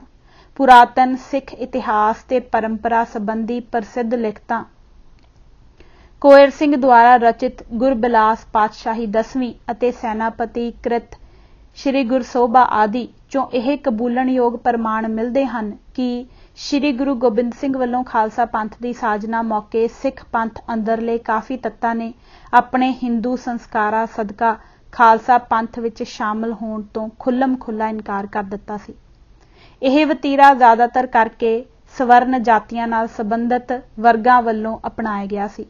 ਦਿੱਲੀ ਦੀ ਸਿੱਖ ਸੰਗਤ ਦੇ ਅਖੌਤੀ ਉੱਚ ਜਾਤੀ ਵਰਗਾਂ ਨੇ ਤਾਂ ਗੁਰੂ ਗੋਬਿੰਦ ਸਿੰਘ ਹੱਥੋਂ ਅੰਮ੍ਰਿਤਪਾਨ ਕਰਕੇ ਸਿੰਘ ਸਜੇ ਲੋਕਾਂ ਦਾ ਸਮਾਜਿਕ ਬਾਈਕਾਟ ਕਰਨ ਤੱਕ ਨਿਰਣਾ ਲੈ ਲਿਆ ਸੀ। ਉਸ ਤੋਂ ਬਾਅਦ ਵੀ ਸਿੱਖ ਪੰਥ ਅੰਦਰ ਇਹ ਵਿਚਾਰਧਾਰਕ ਵਖਰੇਵੇਂ ਤੇ ਬਖੇੜੇ ਜਾਰੀ ਰਹੇ। ਨਾਨਕ ਪੰਥੀਏ, ਨਿਰਮਲੇ, ਉਦਾਸੀ ਆਦਿ ਸੰਪਰਦਾਵਾਂ ਵਿਚਾਰਧਾਰਕ ਤੇ ਦੁਨਿਆਵੀ ਦੋਨੋਂ ਪੱਧਰਾਂ ਤੇ ਹਿੰਦੂ ਮਤ ਦੇ ਗਹਿਰੇ ਪ੍ਰਭਾਵ ਹੇਠ ਸਨ। ਜਿੰਨਾ ਚਿਰ ਸਿੱਖ ਪੰਥ ਦੇ ਅੰਦਰੂਨੀ ਨਿਯਮਾਂ ਅੰਦਰ ਸਖਤਾਈ ਨਹੀਂ ਆਈ, ਉਨਾ ਚਿਰ ਇਹ ਸੰਪਰਦਾਵਾਂ ਪੰਥ ਅੰਦਰ ਪ੍ਰਵਾਨ ਭਾਵੇਂ ਨਾ ਸਹੀ ਪਰ ਸਹਿਣ ਜ਼ਰੂਰ ਹੁੰਦੀਆਂ ਰਹੀਆਂ। ਖਾਲਸਾ ਪੰਥ ਦੀ ਸਾਜਨਾ ਨਾਲ ਜਦ ਅੰਦਰੂਨੀ ਜ਼ਾਬਤਾ ਸਖਤ ਹੋ ਗਿਆ ਤਾਂ ਗੁਰਮਤ ਵਿਚਾਰਧਾਰਾ ਨਾਲੋਂ ਵੱਖਰਾ ਵਹਿਣ ਬਣ ਕੇ ਵਗ ਰਹੀਆਂ ਇਹਨਾਂ ਧਾਰਾਵਾਂ ਨਾਲੋਂ ਦੋ ਟੁਕ ਨਖੇੜਾ ਕਰਨ ਦਾ ਕਾਰਜ ਏਜੰਡੇ ਤੇ ਆ ਗਿਆ। ਅਜਿਹੇ ਚੋਖੇ ਇਤਿਹਾਸਕ ਪ੍ਰਮਾਣ ਮਿਲਦੇ ਹਨ ਕਿ ਦਸਮ ਪਾਤਸ਼ਾਹ ਨੇ ਖਾਲਸਾ ਪੰਥ ਅੰਦਰ ਗੁਰਮਤ ਵਿਚਾਰਧਾਰਾ ਨੂੰ ਪੱਕੇ ਪੈਰੀਂ ਕਰਨ ਅਤੇ ਇਸ ਦੀ ਨਿਰਮਲਤਾ ਬਰਕਰਾਰ ਰੱਖਣ ਦੇ ਉਦੇਸ਼ ਨਾਲ ਵਿਪਰਨ ਕੀ ਰੀਤ ਵਿਰੁੱਧ ਕਠੋਰ ਤੇ ਫੈਸਲਾਕੁਨ ਸਿਧਾਂਤਕ ਜੱਦੋ-ਜਹਿਦ ਦਾ ਅਮਲ ਆਰੰਭ ਦਿੱਤਾ ਸੀ। ਪਰ ਉਦੋਂ ਹੀ ਖਾਲਸੇ ਦੀ ਮੁਗਲ ਸ਼ਾਹੀ ਨਾਲ ਹੋਣੀ ਭਰਪੂਰ ਟੱਕਰ ਸ਼ੁਰੂ ਹੋ ਗਈ। ਜ਼ਿੰਦਗੀ ਮੌਤ ਦੇ ਇਸ ਸੰਘਰਸ਼ ਨੇ ਖਾਲਸਾ ਪੰਥ ਅੰਦਰਲੇ ਇਹਨਾਂ ਸਿਧਾਂਤਕ ਬਖੇੜਿਆਂ ਨੂੰ ਪਿਛਵਾੜੇ ਧੱਕ ਦਿੱਤਾ। ਇਹ ਹਾਲਤ ਲੰਮਾ ਚਿਰ ਜਾਰੀ ਰਹੀ। ਮਿਸਲਾਂ ਵੇਲੇ ਜਦ ਖਾਲਸਾ ਪੰਥ ਨੂੰ ਰਤਾ ਕੁ ਸੌਖਾ ਸਾਹ ਆਉਣਾ ਸ਼ੁਰੂ ਹੋਇਆ ਤਾਂ ਉਦੋਂ ਤੱਕ ਸਿੱਖੀ ਦੀਆਂ ਸਿਧਾਂਤਕ ਬੁਨਿਆਦਾਂ ਕਮਜ਼ੋਰ ਪੈਣੀਆਂ ਸ਼ੁਰੂ ਹੋ ਚੁੱਕੀਆਂ ਸਨ। ਸਿੱਟੇ ਵਜੋਂ ਪੰਥ ਦੇ ਅੰਦਰੂਨੀ ਵਿਚਾਰਧਾਰਕ ਵਿਗਾੜਾਂ ਨੂੰ ਟਿਕਾਣੇ ਸਿਰ ਕਰਨ ਅਰਥਾਤ ਅੰਦਰਲੀ ਸਿਧਾਂਤਕ ਸੁਧਾਈ ਕਰਨ ਦੀ ਚੇਤਨਾ ਕਮਜ਼ੋਰ ਪੈ ਤੁਰੀ। ਮਹਾਰਾਜਾ ਰਣਜੀਤ ਸਿੰਘ ਦੇ ਰਾਜ ਵੇਲੇ ਸਿੱਖੀ ਦੇ ਬੁਨਿਆਦੀ ਸਿਧਾਂਤਾਂ ਨੂੰ ਇਸ ਕਦਰ ਢਾਹ ਲੱਗ ਗਈ ਕਿ ਸਿੱਖ ਧਰਮ ਤੇ ਸਮਾਜ ਦੇ ਹਿੰਦੂਕਰਨ ਦਾ ਅਮਲ ਗੰਭੀਰ ਆਕਾਰ ਪਸਾਰ ਅਖਤਿਆਰ ਕਰ ਗਿਆ। ਖੁਸ਼ਵੰਤ ਸਿੰਘ ਨੇ ਇਸ ਵਰਤਾਰੇ ਦੀ ਗੰਭੀਰਤਾ ਦਰਸਾਉਂਦਿਆਂ ਲਿਖਿਆ ਹੈ ਕਿ ਸਿੱਖ ਰਾਜ ਦੌਰਾਨ ਸਿੱਖ ਅਤੇ ਹਿੰਦੂ ਵਿਚਕਾਰ ਫਰਕ ਮਾਮੂਲੀ ਹੀ ਰਹਿ ਗਿਆ ਸੀ। Ernest Trumpp, J.D. Cunningham, Max Arthur Macauliffe ਤੇ ਹੋਰਨਾਂ ਪੱਛਮੀ ਵਿਦਵਾਨਾਂ ਤੇ ਇਤਿਹਾਸਕਾਰਾਂ ਨੇ ਵੀ ਆਪਣੀਆਂ ਰਚਨਾਵਾਂ ਅੰਦਰ ਇਸ ਤੱਥ ਦੀ ਪ੍ਰਭਾਵਸ਼ਾਲੀ ਢੰਗ ਨਾਲ ਪੁਸ਼ਟੀ ਕੀਤੀ ਹੈ। ਇਹ ਉਹ ਸਮਾਂ ਸੀ ਜਦ ਉੱਪਰ ਬਿਆਨੀਆਂ ਨੀਮ ਹਿੰਦੂ ਸੰਪਰਦਾਵਾਂ ਨੂੰ ਸਿੱਖ ਪੰਥ ਅੰਦਰ ਨਾ ਸਿਰਫ ਕਬੂਲਿਆ ਗਿਆ ਸਗੋਂ ਸਤਿਕਾਰ ਦੀ ਨਿਗਾਹ ਨਾਲ ਦੇਖਿਆ ਜਾਣ ਲੱਗਾ। 18ਵੀਂ ਸਦੀ 'ਚ ਜਦ ਅਕਾਲ ਪੁਰਖ ਕੀ ਫੌਜ ਉੱਤੇ ਮੁਗਲ ਸ਼ਾਹੀ ਦੇ ਜ਼ੁਲਮਾਂ ਦਾ ਤੇਜ਼ ਝੱਖੜ ਝੁੱਲਣ ਲੱਗਾ ਅਤੇ ਸਿੰਘਾਂ ਨੂੰ ਜੰਗਲਾਂ ਬੇਲਿਆਂ 'ਚ ਰਹਿ ਕੇ ਸੰਘਰਸ਼ ਕਰਨ ਲਈ ਮਜਬੂਰ ਹੋਣਾ ਪੈ ਗਿਆ ਤਾਂ ਸਿੱਖੀ ਪ੍ਰਚਾਰ ਤੇ ਗੁਰਧਾਮਾਂ ਦਾ ਪ੍ਰਬੰਧ ਗੁਰਮਤ ਵਿਚਾਰਾਂ ਤੋਂ ਇੱਕ ਦੂਰੀ ਬਣਾ ਕੇ ਚੱਲ ਰਹੀਆਂ ਇਹਨਾਂ ਸੰਪਰਦਾਵਾਂ ਦੇ ਹੱਥਾਂ 'ਚ ਚਲਾ ਗਿਆ। ਖੁਦ ਹਿੰਦੂਵਾਦ ਦੇ ਵਿਚਾਰਧਾਰਕ ਪ੍ਰਭਾਵ ਹੇਠ ਹੋਣ ਕਰਕੇ ਇਹ ਸੰਪਰਦਾਵਾਂ ਸਿੱਖ ਧਰਮ ਦੇ ਬੁਨਿਆਦੀ ਸਿਧਾਂਤਾਂ ਅੰਦਰ ਹਿੰਦੂਵਾਦੀ ਖੋਟ ਮਿਲਾਉਣ ਦੀ ਵਾਹਕ ਹੋ ਨਿਬੜੀਆਂ। ਸਿੱਟਾ ਇਹ ਹੋਇਆ ਕਿ ਸਿੱਖ ਜੀਵਨ ਤੇ ਚਿੰਤਨ ਅੰਦਰ ਹਿੰਦੂਵਾਦ ਮੁੜ ਘੁਸਪੈਠ ਕਰ ਗਿਆ। ਗੁਰਦੁਆਰਿਆਂ ਅੰਦਰ ਖੁੱਲ੍ਹੇਆਮ ਗੁਰਮਤ ਵਿਰੋਧੀ ਅਮਲ ਚੱਲ ਪਏ। ਸਿੱਖ ਇਤਿਹਾਸ ਤੇ ਪਰੰਪਰਾਵਾਂ ਦੇ ਬ੍ਰਾਹਮਣੀਕਰਨ ਦਾ ਸਿਲਸਿਲਾ ਜ਼ੋਰ ਫੜ ਗਿਆ। ਗੁਰੂ ਸਾਹਿਬਾਨ ਦੀਆਂ ਜੀਵਨੀਆਂ ਅਤੇ ਉਹਨਾਂ ਦੇ ਵਿਚਾਰਾਂ ਤੇ ਕਾਰਨਾਮਿਆਂ ਨੂੰ ਹਿੰਦੂਵਾਦੀ ਨਜ਼ਰੀਏ ਤੋਂ ਪੇਸ਼ ਕਰਨ ਦੀ ਗੁਰਮਤ ਵਿਰੋਧੀ ਰੀਤ ਪ੍ਰਚਲਿਤ ਹੋ ਗਈ। ਸਿੱਖ ਰਹੋ ਰੀਤਾਂ ਦੇ ਉਲਟ ਹਿੰਦੂ ਰਸਮਾਂ ਨੂੰ ਖੁੱਲ੍ਹੀ ਮਾਨਤਾ ਦੇ ਦਿੱਤੀ ਗਈ। ਹਿੰਦੂਆਂ ਦੀ ਰੀਸੇ ਸਿੱਖਾਂ ਨੇ ਵੀ ਸ਼ਬਦ ਗੁਰੂ ਦੇ ਅਦੁੱਤੀ ਸਿਧਾਂਤ ਦੀ ਅਵੱਗਿਆ ਕਰਦੇ ਹੋਏ ਗੁਰੂ ਗ੍ਰੰਥ ਸਾਹਿਬ ਦੀ ਮੂਰਤੀ ਪੂਜਾ ਦਾ ਅਮਲ ਆਰੰਭ ਦਿੱਤਾ। ਜਾਤ-ਪਾਤ, ਬੁੱਤ ਪੂਜਾ, ਅੰਧ ਵਿਸ਼ਵਾਸ ਅਤੇ ਵਹਿਮ ਪ੍ਰਸਤੀ ਵਰਗੀਆਂ ਬ੍ਰਾਹਮਣਵਾਦੀ ਲਾਹਨਤਾਂ ਨੇ ਸਿੱਖ ਸਮਾਜ ਨੂੰ ਮੁੜ ਆਪਣੀ ਗ੍ਰਿਫਤ ਵਿੱਚ ਲੈ ਲਿਆ। ਜੋਤਿਸ਼, ਟੂਣੇ, ਮੰਤਰ, ਨਰਾਤੇ, ਵਰਤ, ਸ਼ਰਾਧ, ਗੁੱਗੇ ਮੜੀਆਂ ਆਦਿ ਹਿੰਦੂ ਅਮਲ ਫਿਰ ਤੋਂ ਸਿੱਖ ਜੀਵਨ ਦਾ ਆਮ ਅੰਗ ਬਣ ਗਏ। ਪ੍ਰੋਫੈਸਰ ਪ੍ਰੀਤਮ ਸਿੰਘ ਦੀ ਹੇਠ ਲਿਖੀ ਟੂਕ ਸਿੱਖ ਚਿੰਤਨ ਤੇ ਜੀਵਨ ਅਮਲ ਅੰਦਰ ਹਿੰਦੂਵਾਦੀ ਘੁਸਪੈਠ ਦੀ ਢੁਕਵੀਂ ਤਸਵੀਰ ਮੁਹੱਈਆ ਕਰਦੀ ਹੈ। ਘੋਰ ਸੰਕਟ ਵੇਲੇ ਜਿਹੜੇ ਮੀਣੇ, ਧੀਰ ਮਲੀਏ, ਰਾਮ ਰਾਈਏ ਤੇ ਉਦਾਸੀ ਜਾਂ ਬੇਦੀ ਤੇ ਸੋਢੀ ਧਰਮਸਾਲੀਏ ਕ੍ਰਾਂਤੀਕਾਰੀ ਸਿੱਖਾਂ ਵਾਂਗ ਘਰੋਂ ਬੇਘਰ ਨਹੀਂ ਸਨ ਹੋਏ। ਉਹਨਾਂ ਨੇ ਆਪਣਾ ਬਚਾਓ ਗੁਰਮਤ ਦੇ ਉਦਾਸ ਤੇ ਵੈਰਾਗੀ ਰੰਗ ਵਿੱਚ ਉਜਾਗਰ ਕਰਨ, ਇਸ ਦੀ ਵੇਦਾਂਤ ਅਨੁਕੂਲ ਵਿਆਖਿਆ ਕਰਨ ਤੇ ਇਸ ਨੂੰ वेद तो गीता तक दे अनुसारी दसन विच समझिया, जिस व्यापक देसी संस्कृति दे अंदर रहिंदियां गुरु साहिबान ने अपने नवे धार्मिक समाजिक तजर्बे नूं सिरे चाढ़न दा संकल्प कीता सी। ओह संस्कृति कौड़ी वेल वांग नवे धर्म दे उत्ते फैलन लग पई सी। दोहां प्रभावां दा रलवां नतीजा यह होया कि मुगल सरदारियां दे नमूने उत्ते सिख सरदारियां खानदानी बन गईयां। ऊच नीच ते जात पात दा वरतारा आम हो गया। समाधियां दी मानता होण लगी। हर द्वार नूं मोख द्वार समझिया जाण लगा। श्री गुरु ग्रंथ ते उस नाल संबंधित विषयां दे अध्ययन दी थां जां इस दे नाल नाल गीता, हनुमान नाटक ते एकादशी महात्म आदि दा अध्ययन होण लग पिया। गुरु ग्रंथ साहिब दीयां लिखती बीड़ां दे मुढ़ले ते अंतले पन्नियां उत्ते स्वास्तिक दा चिन्ह आ टिकिया ते घरां ते मंदिरां दीयां कंधां ते पोथियां दे पन्नियां उत्ते देवी देवतियां दे चित्र आम हो गए। हालत इत्थों तक जा पहुंची कि देवी देवतियां दीयां मूर्तियां हरमंदर दी जूह विच आवड़ियां अते अकाल तख्त दीयां कंधां उत्ते श्री राम ते श्री कृष्ण जी दी लीला चितरी गई, जो नीला तारा साके तक जिउं दी त्यों मौजूद सी। जो सिख स्वरूप कदी सिੱਖੀ दी वखरता दा सूचक, उस दी पछाण दा चिन्ह ते उस दे आपे दे प्रगटावे दा साधन हुंदा सी, ओह एक रस्म बन के रह गया। सनातन मर्यादा ते सिख मर्यादा विच कोई भेद ना रहा ते पंजाब दे सनातनवाद ने गुरु साहिबान नूं होरनां देवी देवतियां वांग भारती देवमाला दे मणके बना दिता। इस तरह सहजे सहजे सिख पंथ अपनी अडरी पछाण ते निराली ठुक गवा के मुड़ हिंदूवाद दी जलन विच जा फसिया। 1849 विच जद अंग्रेज़ पंजाब उत्ते काबज़ होए तां उदों तक सिੱਖੀ ਅਤੇ सिखां दा इस कदर हिंदूकरण हो चुका सी कि मकालिफ दे शब्दां 'च सिखां ते हिंदुआं विचकार नखेड़ा करना मुश्किल हो गया सी। सिख समाज अंदर प्रचलित समाजिक ते धार्मिक अमलां दी आलोचना भरुण रूप विच महाराजा रणजीत सिंह दे राजकाल दौरान ही आरंभ हो गई सी। सिख समाज अंदर सुधारां दी लोड़ दा अहसास चिरोकणा पैदा हो चुका सी। अंग्रेज़ां दी आमद नाल ईसाई मत ਅਤੇ ਪੱਛਮੀ ਸੱਭਿਆਚਾਰ ਦੇ ਵੱਧਦੇ ਹੋਏ ਪ੍ਰਭਾਵ ਨੇ ਇਸ ਅਹਿਸਾਸ ਨੂੰ ਹੋਰ ਸ਼ਿੱਦਤ ਮੁਹੱਈਆ ਕਰ ਦਿੱਤੀ। ਇਸ ਚੋਂ ਸਿੱਖ ਸਮਾਜ ਅੰਦਰ ਨਿਰੰਕਾਰੀ ਮਤ ਬਾਬਾ ਦਿਆਲ ਜੀ 1783 ਤੋਂ 1854 ਅਤੇ ਨਾਮਧਾਰੀ ਲਹਿਰ ਭਾਈ ਬਾਲਕ ਸਿੰਘ 1799 ਤੋਂ 1862 ਵਰਗੇ ਸੁਧਾਰਵਾਦੀ ਰੁਝਾਨਾਂ ਦੀ ਸ਼ੁਰੂਆਤ ਹੋਈ। ਇਹਨਾਂ ਨੇ ਸਿੱਖ ਧਰਮ ਤੇ ਸਮਾਜ ਨੂੰ ਹਿੰਦੂਵਾਦੀ ਪ੍ਰਭਾਵਾਂ ਤੋਂ ਮੁਕਤ ਕਰਨ ਦੇ ਨਿਗਰ ਉਪਰਾਲੇ ਜ਼ਰੂਰ ਕੀਤੇ, ਪਰ ਇਹ ਆਪਣੇ ਉਦੇਸ਼ਾਂ ਵਿੱਚ ਜ਼ਿਆਦਾ ਸਫਲ ਨਾ ਹੋ ਸਕੇ। ਇਹਨਾਂ ਦਾ ਪ੍ਰਭਾਵ ਖੇਤਰ ਸ਼ਹਿਰੀ ਸਿੱਖ ਵਰਗ ਦੇ ਛੋਟੇ ਹਿੱਸਿਆਂ ਤੱਕ ਹੀ ਸੀਮਤ ਰਿਹਾ। ਅੰਤ ਨੂੰ ਇਹ ਸੁਧਾਰਕ ਲਹਿਰਾਂ ਵੀ ਖੁਦ ਸਿੱਖੀ ਮਾਰਗ ਤੋਂ ਭਟਕ ਗਈਆਂ ਅਤੇ ਆਪੋ ਆਪਣੀ ਗੁਰੂ ਪਰੰਪਰਾ ਤੇ ਰਹੁ ਰੀਤਾਂ ਦੇ ਜੰਜਾਲ ਵਿੱਚ ਫਸ ਕੇ ਰਹਿ ਗਈਆਂ। ਸਿੱਖ ਰਾਜ ਦੇ ਖਾਤਮੇ ਨਾਲ ਸਿੱਖ ਭਾਈਚਾਰੇ ਨੂੰ ਕਈ ਦੁਸ਼ਵਾਰੀਆਂ ਦਾ ਸਾਹਮਣਾ ਕਰਨਾ ਪੈ ਗਿਆ। ਖਾਲਸਾ ਰਾਜ ਮੌਕੇ ਦੁਨਿਆਵੀ ਫਾਇਦਿਆਂ ਨੂੰ ਮੁੱਖ ਰੱਖ ਕੇ ਸਿੱਖ ਸਫਾਂ 'ਚ ਸ਼ਾਮਲ ਹੋਏ ਹਿੰਦੂ ਤੱਤ, ਜੋ ਜ਼ਿਆਦਾ ਕਰਕੇ ਅਖੌਤੀ ਉੱਚ ਜਾਤਾਂ 'ਚੋਂ ਸਨ, ਮੁੱਖ ਤੌਰ 'ਤੇ ਖੱਤਰੀ, ਅਰੋੜੇ ਆਦਿ, ਵੱਡੀ ਪੱਧਰ 'ਤੇ ਵਾਪਸ ਹਿੰਦੂ ਧਾਰਾ ਵੱਲ ਪਰਤਣ ਲੱਗੇ। 1855 ਦੀ ਪਹਿਲੀ ਮਰਦਮਸ਼ੁਮਾਰੀ ਮੌਕੇ ਸਿੱਖਾਂ ਦਾ ਗੜ੍ਹ ਮੰਨੇ ਜਾਂਦੇ ਕੇਂਦਰੀ ਪੰਜਾਬ ਦੇ 5 ਜ਼ਿਲ੍ਹਿਆਂ ਅੰਮ੍ਰਿਤਸਰ, ਗੁਰਦਾਸਪੁਰ, ਲਾਹੌਰ, ਸਿਆਲਕੋਟ ਤੇ ਗੁਜਰਾਂਵਾਲਾ ਦੀ ਕੁੱਲ 35 ਲੱਖ ਵਸੋਂ ਵਿੱਚ ਸਿੱਖਾਂ ਦੀ ਗਿਣਤੀ ਸਿਰਫ 1,80,000 ਦੇ ਕਰੀਬ ਹੀ ਸੀ। ਉਦੋਂ ਸਿੱਖ ਵਰਗ ਵਿੱਚ ਸਿਰਫ ਕੇਸਾਧਾਰੀ ਸਿੱਖਾਂ ਨੂੰ ਹੀ ਗਿਣਿਆ ਗਿਆ ਸੀ। ਸਪਸ਼ਟ ਹੈ ਕਿ ਸਿੱਖਾਂ, ਖਾਸ ਕਰਕੇ ਕੇਸਾਧਾਰੀ ਸਿੱਖਾਂ ਦੀ ਨਫ਼ਰੀ ਵਿੱਚ ਵੱਡੀ ਗਿਰਾਵਟ ਆ ਗਈ ਸੀ, ਪਰ ਇਸ ਨਾਲੋਂ ਵੱਧ ਅੰਗਰੇਜ਼ਾਂ ਹੱਥੋਂ ਹੋਈ ਹਾਰ ਦੇ ਮਨੋਵਿਗਿਆਨਕ ਅਸਰ ਜ਼ਿਆਦਾ ਮਾਰੂ ਸਨ। ਹਾਰ ਕਾਰਨ ਸਿੱਖ ਕੌਮ ਅੰਦਰ ਵਿਆਪਕ ਪੱਧਰ ਤੇ ਬੇਦਿਲੀ ਤੇ ਨਿਰਾਸ਼ਤਾ ਫੈਲ ਗਈ ਸੀ।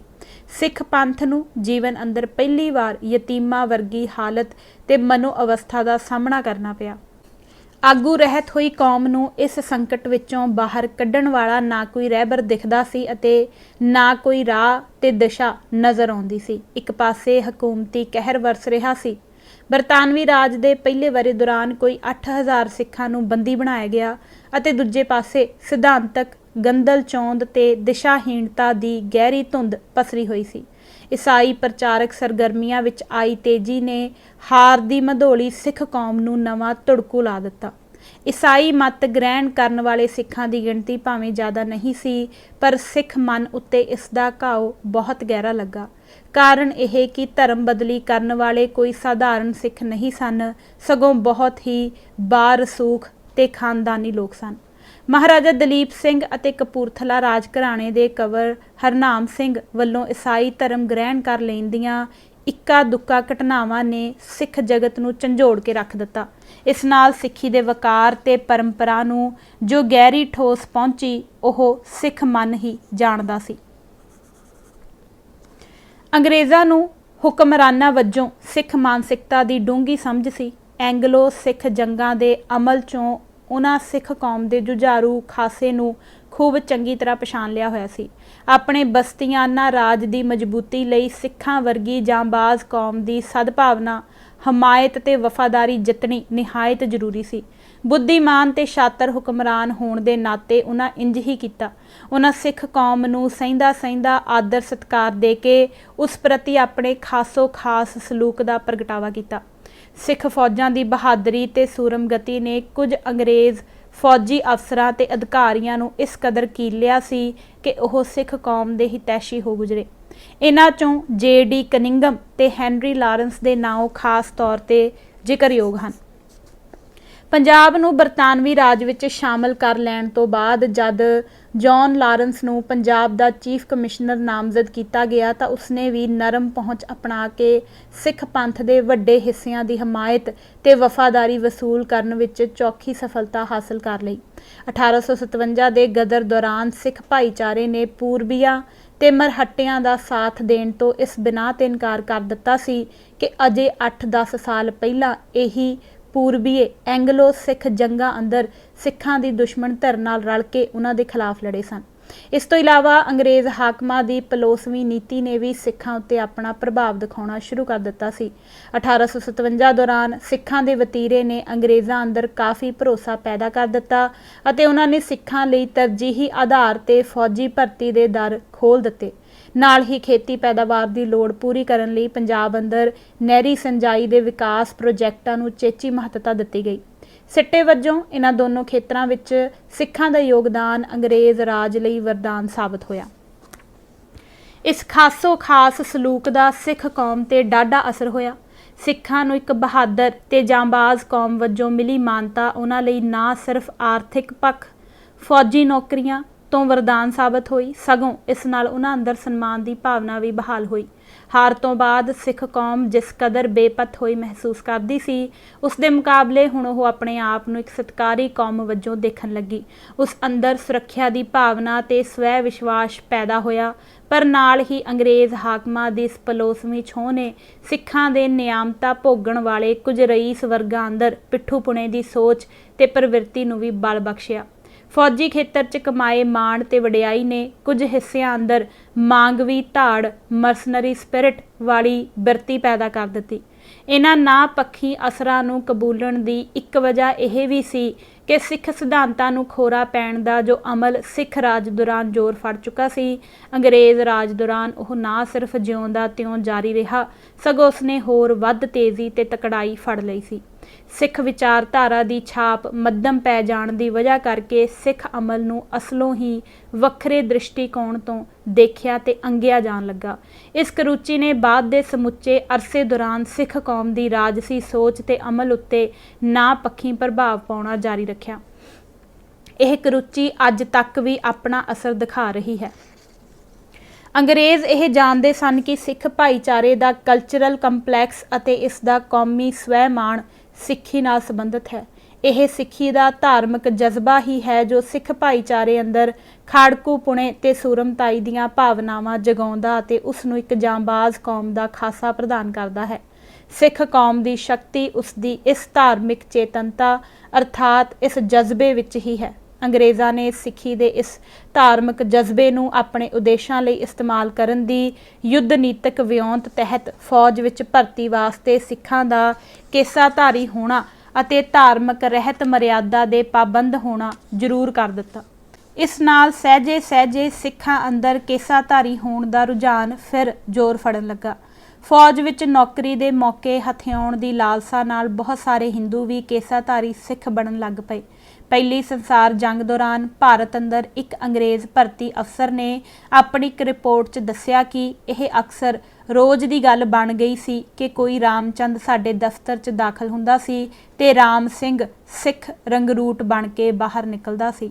ਸਿੱਟਾ ਇਹ ਹੋਇਆ ਕਿ ਪਿੱਛੇ ਬਿਆਨੇ 5 ਜ਼ਿਲ੍ਹਿਆਂ ਵਿੱਚ ਸਿੱਖਾਂ ਦੀ ਗਿਣਤੀ 1855 ਵਿੱਚ 1,81,000 ਤੋਂ ਵੱਧ ਕੇ 1868 ਵਿੱਚ 5,11,000 ਤੋਂ ਉੱਪਰ ਜਾ ਪਹੁੰਚੀ। ਇਹ ਵਾਧਾ ਨਿਰਾ ਹਿੰਦੂਆਂ ਚੋਂ ਸਿੱਖ ਬਣਨ ਕਰਕੇ ਹੀ ਨਹੀਂ ਹੋਇਆ। ਇਸ ਵਿੱਚ ਵੱਡਾ ਫੈਕਟਰ ਸਿੱਖਾਂ ਅੰਦਰ ਕੇਸਾਧਾਰੀ ਬਣਨ ਦੇ ਰੁਝਾਨ ਵਿੱਚ ਆਈ ਤੇਜ਼ੀ ਸੀ। ਪਰੰਤੂ ਸਿੱਖ ਭਾਈਚਾਰੇ ਦੀ ਖੁਸ਼ਨਸੀਬੀ ਦਾ ਇਹ ਭਰਮ ਬਹੁਤਾ ਚਿਰ ਸਥਾਈ ਸਾਬਤ ਨਾ ਹੋਇਆ। ਫੌਜ ਵਿੱਚ ਸਿੱਖ ਥੋੜੀ ਗਿਣਤੀ 'ਚ ਹੀ ਸਮਾ ਸਕੇ। ਫੌਜੀ ਭਰਤੀ ਦੇ ਮਾਮਲੇ 'ਚ ਅੰਗਰੇਜ਼ਾਂ ਦੀ ਨੀਤੀ ਕੁਝ ਖਾਸ ਜਾਤਾਂ, ਕਬੀਲਿਆਂ ਤੇ ਇਲਾਕਿਆਂ ਨੂੰ ਤਰਜੀਹ ਦੇਣ ਦੀ ਸੀ ਤਾਂ ਜੋ ਸਿੱਖ ਕੌਮ ਦੇ ਮੌਲਿਕ ਗੁਣਾਂ ਨੂੰ ਬਰਕਰਾਰ ਰੱਖਿਆ ਜਾ ਸਕੇ। ਹਿੰਦੂ ਪੁਣੇ ਦੇ ਵੱਧ ਪ੍ਰਭਾਵ ਹੇਠਲੇ ਵਰਗਾਂ ਤੇ ਇਲਾਕਿਆਂ 'ਚੋਂ ਭਰਤੀ ਤੋਂ ਆਮ ਕਰਕੇ ਪਰਹੇਜ਼ ਕੀਤਾ ਜਾਂਦਾ ਸੀ। ਇਸ ਕਰਕੇ ਕੁਝ ਵਰਗਾਂ ਅੰਦਰ ਸਿੱਖ ਧਰਮ ਤੇ ਇਸ ਦੀਆਂ ਮੌਲਿਕ ਪਰੰਪਰਾਵਾਂ ਨੂੰ ਅਪਣਾਉਣ ਦਾ ਸੱਜਰਾ ਜਾਗਿਆ ਉਤਸ਼ਾਹ ਛੇਤੀ ਹੀ ਕਮਲਾਉਣਾ ਸ਼ੁਰੂ ਹੋ ਗਿਆ। ਅੰਗਰੇਜ਼ਾਂ ਦੀ ਆਮਦ ਸਦਕਾ ਅੰਗਰੇਜ਼ੀ ਸੱਭਿਆਚਾਰ ਦੇ ਫੈਲ ਪਸਰ ਰਹੇ ਪ੍ਰਭਾਵ ਦਾ ਵੀ ਸਿੱਖ ਜੀਵਨ ਅਮਲ ਉੱਤੇ ਨਾ ਪੱਖੀ ਪਰਛਾਵਾਂ ਪੈਣ ਲੱਗਾ। ਸਿੱਖਾਂ ਅੰਦਰ ਪਤਿਤਪੁਣੇ ਦੀ ਕਰੂਚੀ ਨੇ ਜ਼ੋਰ ਫੜ ਲਿਆ। ਇਸ ਸਭ ਕੁਝ ਦੇ ਫਲਸਰੂਪ 1881 ਦੀ ਮਰਦਮਸ਼ੁਮਾਰੀ ਮੌਕੇ ਸਿੱਖੀ ਦਾ ਕੇਂਦਰ ਸਮਝੇ ਜਾਂਦੇ 5 ਜ਼ਿਲ੍ਹਿਆਂ ਅੰਦਰ ਸਿੱਖਾਂ ਦੀ ਗਿਣਤੀ ਵਿੱਚ ਤਕਰੀਬਨ 4% ਦੀ ਗਿਰਾਵਟ ਆ ਗਈ, ਜਦਕਿ ਇਸੇ ਅਰਸੇ ਦੌਰਾਨ ਇਹਨਾਂ ਜ਼ਿਲ੍ਹਿਆਂ ਦੀ ਕੁੱਲ ਵਸੋਂ ਵਿੱਚ 4.5% ਦਾ ਇਜ਼ਾਫਾ ਨੋਟ ਕੀਤਾ ਗਿਆ। ਸਿੰਘ ਸਭਾ ਲਹਿਰ, ਸੁਧਾਰ ਅਤੇ ਪੁਨਰ ਸੁਰਜੀਤੀ। ਪੰਜਾਬ ਉੱਤੇ ਕਬਜ਼ਾ ਕਰਨ ਤੋਂ ਬਾਅਦ ਅੰਗਰੇਜ਼ਾਂ ਨੇ ਆਪਣੀ ਪਰਖੀ ਅਜ਼ਮਾਈ ਬਸਤੀਆਨਾ ਨੀਤੀ ਤਹਿਤ ਸਿੱਖ ਭਾਈਚਾਰੇ ਅੰਦਰ ਜਾਗੀਰੂ ਅਨਸਰਾਂ, ਸਿੱਖ ਸਰਦਾਰਾਂ ਨੂੰ ਜਾਗੀਰਾਂ ਤੇ ਹੋਰ ਸਰਕਾਰੀ ਉਪਾਧੀਆਂ ਦੇ ਕੇ ਉਹਨਾਂ ਦੀ ਹਮਾਇਤ ਤੇ ਵਫਾਦਾਰੀ ਹਾਸਲ ਕਰਨ ਦੀ ਪਹੁੰਚ ਅਪਣਾਈ। ਇਸ ਵਿੱਚ ਉਹ ਕਾਫੀ ਹੱਦ ਤੱਕ ਸਫਲ ਵੀ ਹੋਏ। ਸਿੱਖ ਸਰਦਾਰਾਂ ਦੇ ਵੱਡੇ ਵਰਗ ਨੇ ਅੰਗਰੇਜ਼ੀ ਰਾਜ ਦੀ ਹਮਾਇਤ ਨੂੰ ਆਪਣਾ ਪਰਮੋ ਧਰਮ ਬਣਾ ਲਿਆ ਤੇ ਉਹ ਖੁੱਲ੍ਹੇ ਤੌਰ ਤੇ ਅੰਗਰੇਜ਼ਾਂ ਦੇ ਝੋਲੀ ਚੁੱਕ ਹੋ ਨਿਬੜੇ। ਪਰ ਇਸ ਦਾ ਇਹ ਮਤਲਬ ਨਹੀਂ ਕਿ ਇਸ ਵਰਗ ਦੇ ਮਨਾਂ 'ਚ ਸਿੱਖੀ ਪ੍ਰੇਮ ਦੀ ਭਾਵਨਾ ਉੱਕਾ ਹੀ ਜਾਂਦੀ ਰਹੀ ਸੀ ਅਤੇ ਉਹਨਾਂ ਨੂੰ ਸਿੱਖੀ ਤੇ ਸਿੱਖ ਭਾਈਚਾਰੇ ਦੇ ਹਿੱਤਾਂ ਨਾਲ ਕੋਈ ਲਗਾਓ ਹੀ ਨਹੀਂ ਸੀ ਰਿਹਾ। ਇਹ ਗੱਲ ਨਹੀਂ। ਇਹਨਾਂ ਵਰਗਾਂ ਅੰਦਰ ਸਿੱਖੀ ਜਜ਼ਬੇ ਦੇ ਅੰਸ਼ ਉੱਕਾ ਹੀ ਗਾਇਬ ਨਹੀਂ ਸਨ ਹੋਏ। ਹਾਂ, ਇਹ ਗੱਲ ਜ਼ਰੂਰ ਹੈ ਕਿ ਇਸ ਪ੍ਰਤੀ ਉਹਨਾਂ ਦਾ ਨਜ਼ਰੀਆ ਜ਼ਰੂਰ ਅਲੱਗ ਸੀ। ਉਹ ਪੱਛਮੀ ਸੱਭਿਆਚਾਰ ਦੇ, ਖਾਸ ਕਰਕੇ ਈਸਾਈ ਪ੍ਰਚਾਰਕਾਂ ਦੀਆਂ ਸਰਗਰਮੀਆਂ ਦੇ ਸਿੱਖ ਸਮਾਜ ਉੱਤੇ ਪੈਣ ਵਾਲੇ ਪ੍ਰਭਾਵਾਂ ਤੋਂ ਬੇਖਬਰ ਅਤੇ ਬੇਵਾਸਤਾ ਨਹੀਂ ਸਨ। ਉਹ ਇਸ ਪ੍ਰਤੀ ਚੇਤੰਨ ਸਨ ਅਤੇ ਫਿਕਰਮੰਦ ਵੀ। ਇਹ ਵੀ ਗੱਲ ਹੈ ਕਿ ਸਿੱਖ ਸਰਦਾਰਾਂ ਦੇ ਇਸ ਵਰਗ ਨੇ ਅੰਗਰੇਜ਼ਾਂ ਵੱਲੋਂ ਤਾਕਤ ਅਤੇ ਮੱਕਾਰੀ ਨਾਲ ਸਿੱਖ ਰਾਜ ਹਥਿਆ ਲੈਣ ਦੀ ਮੰਦ ਹੋਣੀ ਨੂੰ ਮਨੋਂ ਨਹੀਂ ਸੀ ਭੁਲਾਇਆ। ਉਹਨਾਂ ਅੰਦਰ ਮੁੜ ਆਪਣਾ ਰਾਜ ਸਥਾਪਿਤ ਕਰਨ ਦੀ ਹਸਰਤ ਉਹਨਾਂ ਨੂੰ ਨਿਰੰਤਰ ਬੇਚੈਨ ਕਰ ਰਹੀ ਸੀ। ਮਹਾਰਾਜਾ ਦਲੀਪ ਸਿੰਘ 1853 ਤੇ ਕੰਵਰ ਹਰਨਾਮ ਸਿੰਘ ਕਪੂਰਥਲਾ ਵੱਲੋਂ ਈਸਾਈ ਧਰਮ ਕਬੂਲ ਕਰ ਲੈਣ ਅਤੇ 1873 ਵਿੱਚ ਅੰਮ੍ਰਿਤਸਰ ਮਿਸ਼ਨ ਸਕੂਲ ਦੇ 4 ਸਿੱਖ ਵਿਦਿਆਰਥੀਆਂ ਦੁਆਰਾ ਈਸਾਈ ਮਤ ਗ੍ਰਹਿਣ ਕਰਨ ਦੀ ਇੱਛਾ ਪ੍ਰਗਟਾਉਣ ਦੇ ਘਟਨਾਕ੍ਰਮ ਨੇ ਸਿੱਖ ਸਮਾਜ ਦੀਆਂ ਉੱਪਰਲੀਆਂ ਪਰਤਾਂ ਅੰਦਰ ਤਿੱਖਾ ਪ੍ਰਤੀਕਰਮ ਜਗਾਇਆ। ਸਿੱਖੀ ਅਤੇ ਸਿੱਖ ਪਰੰਪਰਾਵਾਂ ਨੂੰ ਖੜੇ ਹੋਏ ਇਹਨਾਂ ਖਤਰਿਆਂ ਵਿਰੁੱਧ ਕੋਈ ਕਾਰਗਰ ਉਪਾਅ ਕਰਨ ਦੀ ਸੋਚ ਨਾਲ ਕੁਝ ਪਤਵੰਤੇ ਸਿੱਖਾਂ ਨੇ 1873 ਵਿੱਚ ਅੰਮ੍ਰਿਤਸਰ ਵਿਖੇ ਸਿੰਘ ਸਭਾ ਨਾਂ ਦੀ ਸੰਸਥਾ ਦਾ ਮੁੱਢ ਬੰਨਿਆ। ਇਸ ਉਦਮ ਨੂੰ ਸ਼ੁਰੂ ਅਤੇ ਉਤਸ਼ਾਹਿਤ ਕਰਨ ਵਿੱਚ ਕੰਵਰ ਬਿਕਰਮ ਸਿੰਘ ਕਪੂਰਥਲਾ, ਬਾਬਾ ਖੇਮ ਸਿੰਘ ਬੇਦੀ ਰਾਵਲਪਿੰਡੀ ਅਤੇ ਠਾਕੁਰ ਸਿੰਘ ਸੰਧਾਵਾਲੀਆ ਵਰਗੇ ਖਾਨਦਾਨੀ ਲੋਕਾਂ ਨੇ ਖਾਸ ਰੁਚੀ ਦਿਖਾਈ। 6 ਸਾਲਾਂ ਬਾਅਦ 1879 ਅਜਿਹੀ ਹੀ ਸਭਾ ਲਾਹੌਰ ਵਿਖੇ ਸਥਾਪਿਤ ਕੀਤੀ ਗਈ। ਕਪੂਰਥਲਾ ਦੇ ਇੱਕ ਆਮ ਪਰਿਵਾਰ ਚੋਂ ਆਏ ਭਾਈ ਗੁਰਮੁਖ ਸਿੰਘ ਲਾਹੌਰ ਸਭਾ ਦੇ ਰੂਹੇ ਰਵਾਂ ਸਨ, ਜਿਨ੍ਹਾਂ ਨੇ ਆਪਣੇ ਸੱਚੇ ਸਿੱਖੀ ਪ੍ਰੇਮ, ਉਤਸ਼ਾਹ ਤੇ ਬੁੱਧੀਮਾਨਤਾ ਸਦਕਾ ਸਿੱਖ ਭਾਈਚਾਰੇ ਅੰਦਰ ਨਵੀਂ ਚੇਤਨਾ ਦੀ ਲਹਿਰ ਪੈਦਾ ਕਰਨ ਵਿੱਚ ਮੋਹਰੀ ਭੂਮਿਕਾ ਨਿਭਾਈ। ਅੰਮ੍ਰਿਤਸਰ ਅਤੇ ਲਾਹੌਰ ਦੇ ਸਿੱਖ ਪਤਵੰਤਿਆਂ ਦੀ ਇਸ ਪਹਿਲ ਕਦਮੀ ਨੇ ਸਿੱਖ ਜਗਤ ਉੱਤੇ, ਖਾਸ ਕਰਕੇ ਇਸ ਦੇ ਪੜ੍ਹੇ ਲਿਖੇ ਵਰਗਾਂ ਅੰਦਰ ਬਹੁਤ ਹੀ ਉਤਸ਼ਾਹੀ ਪ੍ਰਭਾਵ ਛੱਡਿਆ। ਇਸ ਸ਼ੁਰੂਆਤ ਨੇ ਛੇਤੀ ਹੀ ਇੱਕ ਵਿਆਪਕ ਲਹਿਰ ਦਾ ਸਰੂਪ ਅਖਤਿਆਰ ਕਰ ਲਿਆ। ਦੋ ਕੁ ਦਹਾਕਿਆਂ ਅੰਦਰ ਪੰਜਾਬ ਦੇ ਹਰ ਸ਼ਹਿਰ ਤੇ ਕਸਬੇ ਅੰਦਰ ਸਿੰਘ ਸਭਾਵਾਂ ਕਾਇਮ ਹੋ ਗਈਆਂ ਅਤੇ ਇਹਨਾਂ ਦੀ ਗਿਣਤੀ 125 ਦੇ ਕਰੀਬ ਜਾ ਪਹੁੰਚੀ। ਸਿੰਘ ਸਭਾ ਲਹਿਰ ਦਾ ਉਦੇਸ਼ ਸਿੱਖ ਭਾਈਚਾਰੇ ਅੰਦਰ ਆਪਣੇ ਧਰਮ ਪ੍ਰਤੀ ਸ਼ਰਧਾ ਤੇ ਪਿਆਰ ਦੀਆਂ ਭਾਵਨਾਵਾਂ ਪ੍ਰਫੁੱਲਤ ਕਰਨਾ, ਗੁਰਬਾਣੀ ਦਾ ਪ੍ਰਚਾਰ ਪ੍ਰਸਾਰ ਕਰਨਾ, ਪੰਜਾਬੀ ਬੋਲੀ ਤੇ ਵਿੱਦਿਆ ਨੂੰ ਉਤਸ਼ਾਹਿਤ ਕਰਨਾ ਆਦਿ ਮਿਥਿਆ ਗਿਆ ਸੀ। ਹਕੂਮਤ ਸੰਬੰਧੀ ਸਿਆਸੀ ਵਿਚਾਰ ਚਰਚਾ ਤੋਂ ਪਰਹੇਜ਼ ਰੱਖਣ ਦੀ ਨੀਤੀ ਤੈਅ ਕੀਤੀ ਗਈ ਸੀ। ਸਿੰਘ ਸਭਾ ਲਹਿਰ ਦੇ ਸਬੰਧ ਵਿੱਚ ਦੋ ਅਹਿਮ ਤੱਥਾਂ ਨੂੰ ਨਜ਼ਰਅੰਦਾਜ਼ ਨਹੀਂ ਕੀਤਾ ਜਾਣਾ ਚਾਹੀਦਾ। ਇੱਕ, ਇਸ ਲਹਿਰ ਦੇ ਮੋਢੀ ਜ਼ਿਆਦਾ ਕਰਕੇ ਉੱਚੇ ਘਰਾਣਿਆਂ ਨਾਲ ਸੰਬੰਧਿਤ ਚੰਗੇ ਪੜ੍ਹੇ ਲਿਖੇ ਲੋਕ ਸਨ। ਇਸ ਕਰਕੇ ਉਹਨਾਂ ਦੇ ਸਮੁੱਚੇ ਸੋਚ, ਪ੍ਰਬੰਧ ਅਤੇ ਆਚਾਰ ਵਿਹਾਰ ਉੱਤੇ ਪਤਵੰਤੇ ਵਰਗ ਦੀ ਵਿਚਾਰਧਾਰਾ ਦੀ ਗੂੜੀ ਛਾਪ ਦੇਖਣ ਨੂੰ ਮਿਲਦੀ ਸੀ, ਕਿਉਂਕਿ ਉਹ ਖੁਦ ਆਪਣੇ ਅਸਰ, ਰਸੂਖ ਤੇ ਸਮਾਜੀ ਰੁਤਬੇ ਲਈ ਸਰਕਾਰੀ ਸਰਪ੍ਰਸਤੀ ਉੱਤੇ ਨਿਰਭਰ ਸਨ। ਇਸ ਕਰਕੇ ਉਹ ਅੰਗਰੇਜ਼ ਹਕੂਮਤ ਨਾਲ ਰਾਜਸੀ ਟਕਰਾਓ ਦੀ ਜਗ੍ਹਾ ਮਿਲਵਰਤਨ ਤੇ ਵਫਾਦਾਰੀ ਦਾ ਰੁਝਾਨ ਰੱਖਦੇ ਸਨ। ਉਹ ਅੰਗਰੇਜ਼ਾਂ ਨੂੰ ਸਿੱਖ ਭਾਈਚਾਰੇ ਦਾ ਭਲਾ ਚਾਹੁਣ ਵਾਲੀ ਸ਼ੁਭ ਚਿੰਤਕ ਧਿਰ ਮੰਨ ਕੇ ਚੱਲਦੇ ਸਨ। ਉਹ ਸੁਹਿਰਦਤਾ ਨਾਲ ਹੀ ਇਹ ਗੱਲ ਸੋਚਦੇ ਸਨ ਕਿ ਵਿੱਦਿਆ ਪੱਖੋਂ ਬੁਰੀ ਤਰ੍ਹਾਂ ਪਛੜੇ ਹੋਏ ਤੇ ਦੇਸ਼ ਅੰਦਰ ਇੱਕ ਨਿਗੂਣੀ ਘੱਟ ਗਿਣਤੀ ਵਜੋਂ ਵਿਚਰ ਰਹੇ ਸਿੱਖ ਭਾਈਚਾਰੇ ਦੇ ਹਿੱਤ ਅੰਗਰੇਜ਼ ਹਕੂਮਤ ਨਾਲ ਟਕਰਾਓ ਦੀ ਨਹੀਂ, ਮਿਲਵਰਤਨ ਤੇ ਸਦਭਾਵਨਾ ਦੀ ਮੰਗ ਕਰਦੇ ਹਨ। ਸਿੱਖ ਕੌਮ ਨੂੰ ਅੰਗਰੇਜ਼ ਸਰਕਾਰ ਨਾਲ ਕਿਸੇ ਸਿਆਸੀ ਪੰਗੇਬਾਜ਼ੀ ਵਿੱਚ ਉਲਝਾਉਣ ਮਰਵਾਉਣ ਦੀ ਥਾਂ ਉਹ ਸਿੱਖ ਭਾਈਚਾਰੇ ਅੰਦਰ ਧਰਮ ਪ੍ਰਚਾਰ, ਧਰਮ ਸੁਧਾਰ ਅਤੇ ਵਿੱਦਿਆ ਦੇ ਪਾਸਾਰ ਵਰਗੇ ਸੁਧਾਰਕ ਕਾਰਜਾਂ ਨੂੰ ਪ੍ਰਮੁੱਖਤਾ ਦੇਣ ਦੀ ਸੋਚ ਰੱਖਦੇ ਸਨ। ਇਹਨਾਂ ਸੁਧਾਰਕ ਕਾਰਜਾਂ ਵਿੱਚ ਉਹ ਸਰਕਾਰੀ ਸਦਭਾਵਨਾ, ਸਰਪ੍ਰਸਤੀ ਤੇ ਹਮਾਇਤ ਨੂੰ ਵੱਡੀ ਅਹਿਮੀਅਤ ਦਿੰਦੇ ਸਨ।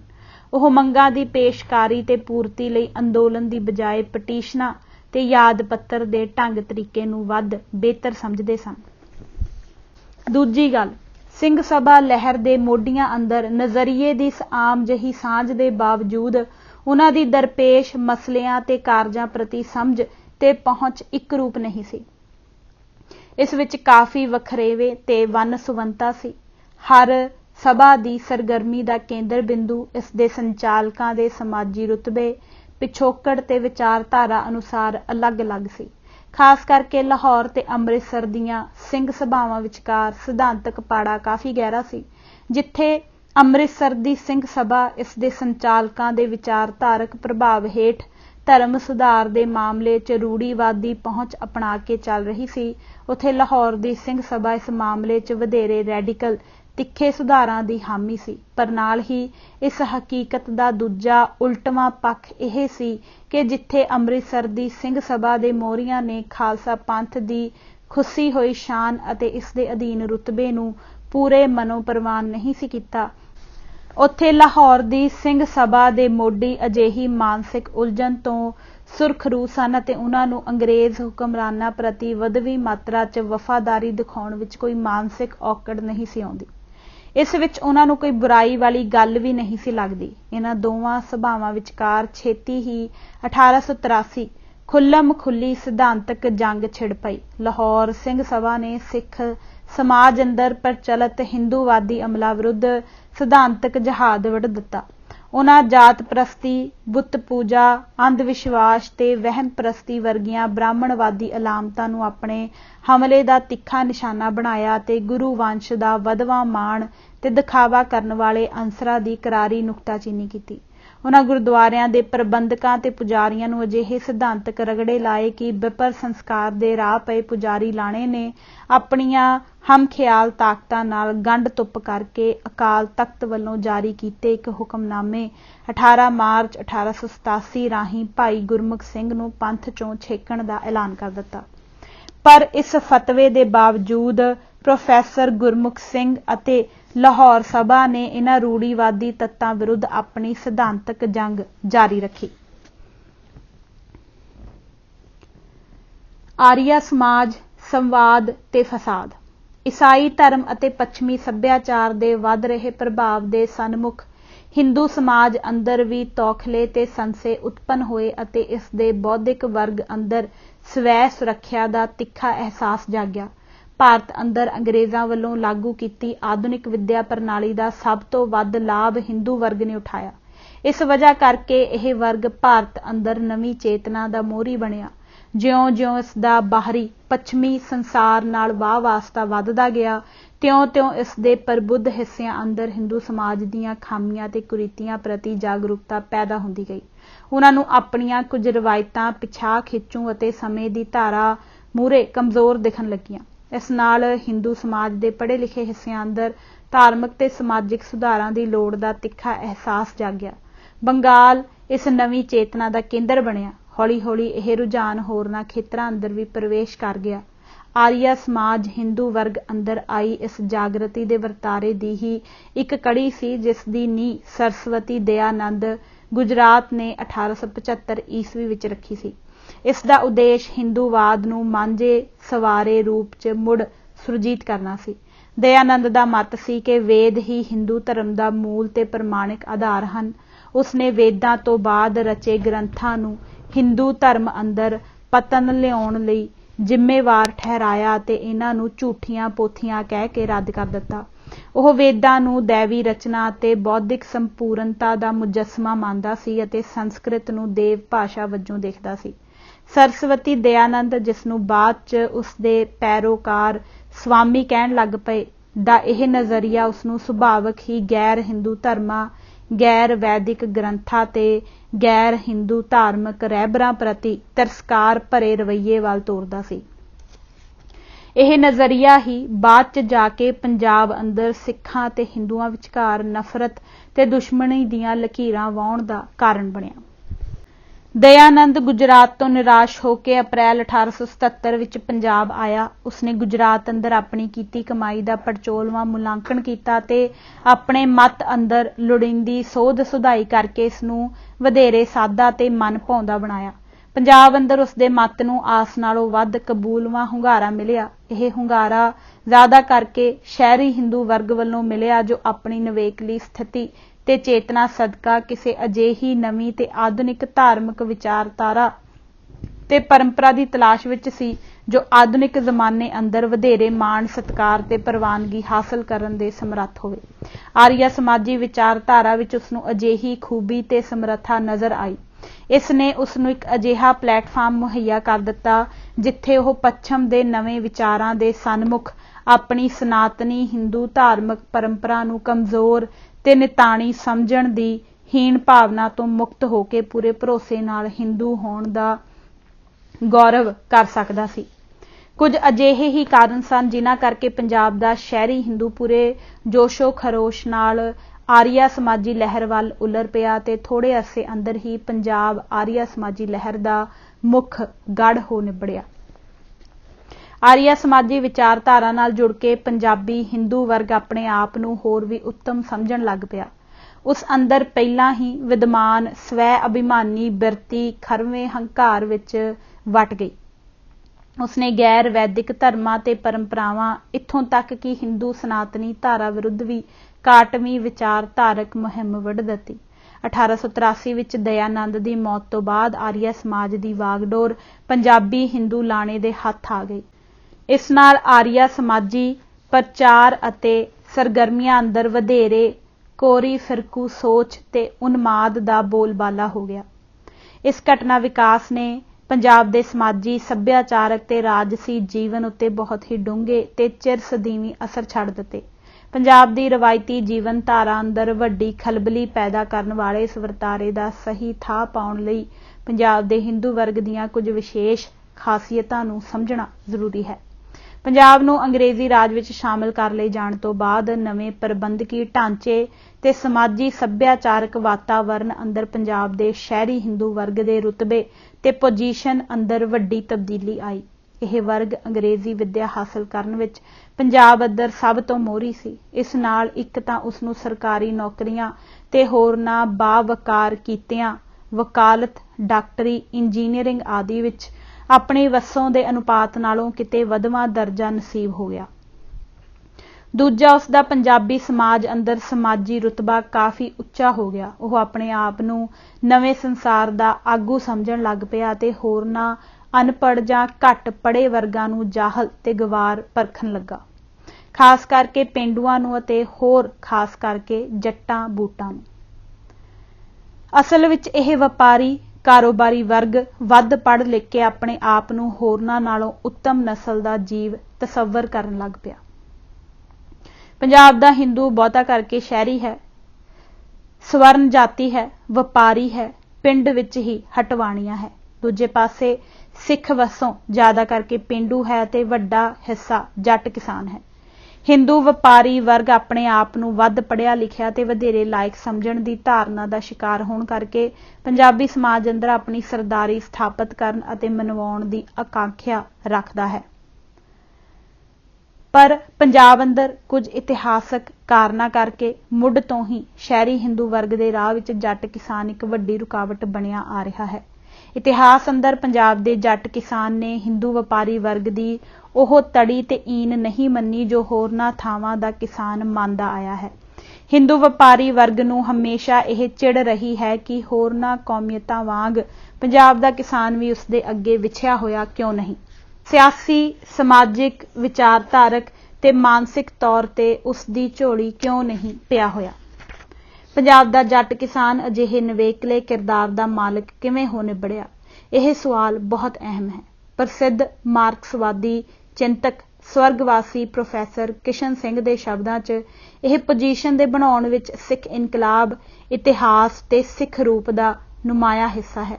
ਮੁੱਢ ਕਦੀਮ ਤੋਂ ਹੀ ਪੰਜਾਬ ਦੇ ਜੱਟ ਕਿਸਾਨ ਨੇ ਬ੍ਰਾਹਮਣ ਦੀ ਉਹ ਛੱਟ ਨਹੀਂ ਪਵਾਈ, ਵਿਚਾਰਧਾਰਾ ਨੂੰ ਤਲਵਾਰ ਤੱਕ ਪਹੁੰਚਾਉਣ ਅਤੇ ਤਲਵਾਰ ਨੂੰ ਲੋਕ ਹਿੱਤ ਤੱਕ ਲਿਆਉਣ, ਅਰਥਾਤ ਤਲਵਾਰ ਤੇ ਲੋਕ ਹਿੱਤ ਦਾ ਸੰਜੋਗ ਮੁਲਕ ਦੇ ਇਤਿਹਾਸ ਵਿੱਚ ਪੰਜਾਬ ਦੇ ਜੱਟ ਕਿਸਾਨ ਨੇ ਹੀ ਕੀਤਾ ਅਤੇ ਕੀਤਾ ਸਿੱਖੀ ਦੇ ਰੂਪ ਵਿੱਚ ਗੁਰੂ ਸਾਹਿਬਾਨ ਦੀ ਅਗਵਾਈ ਦੇ ਹੇਠ।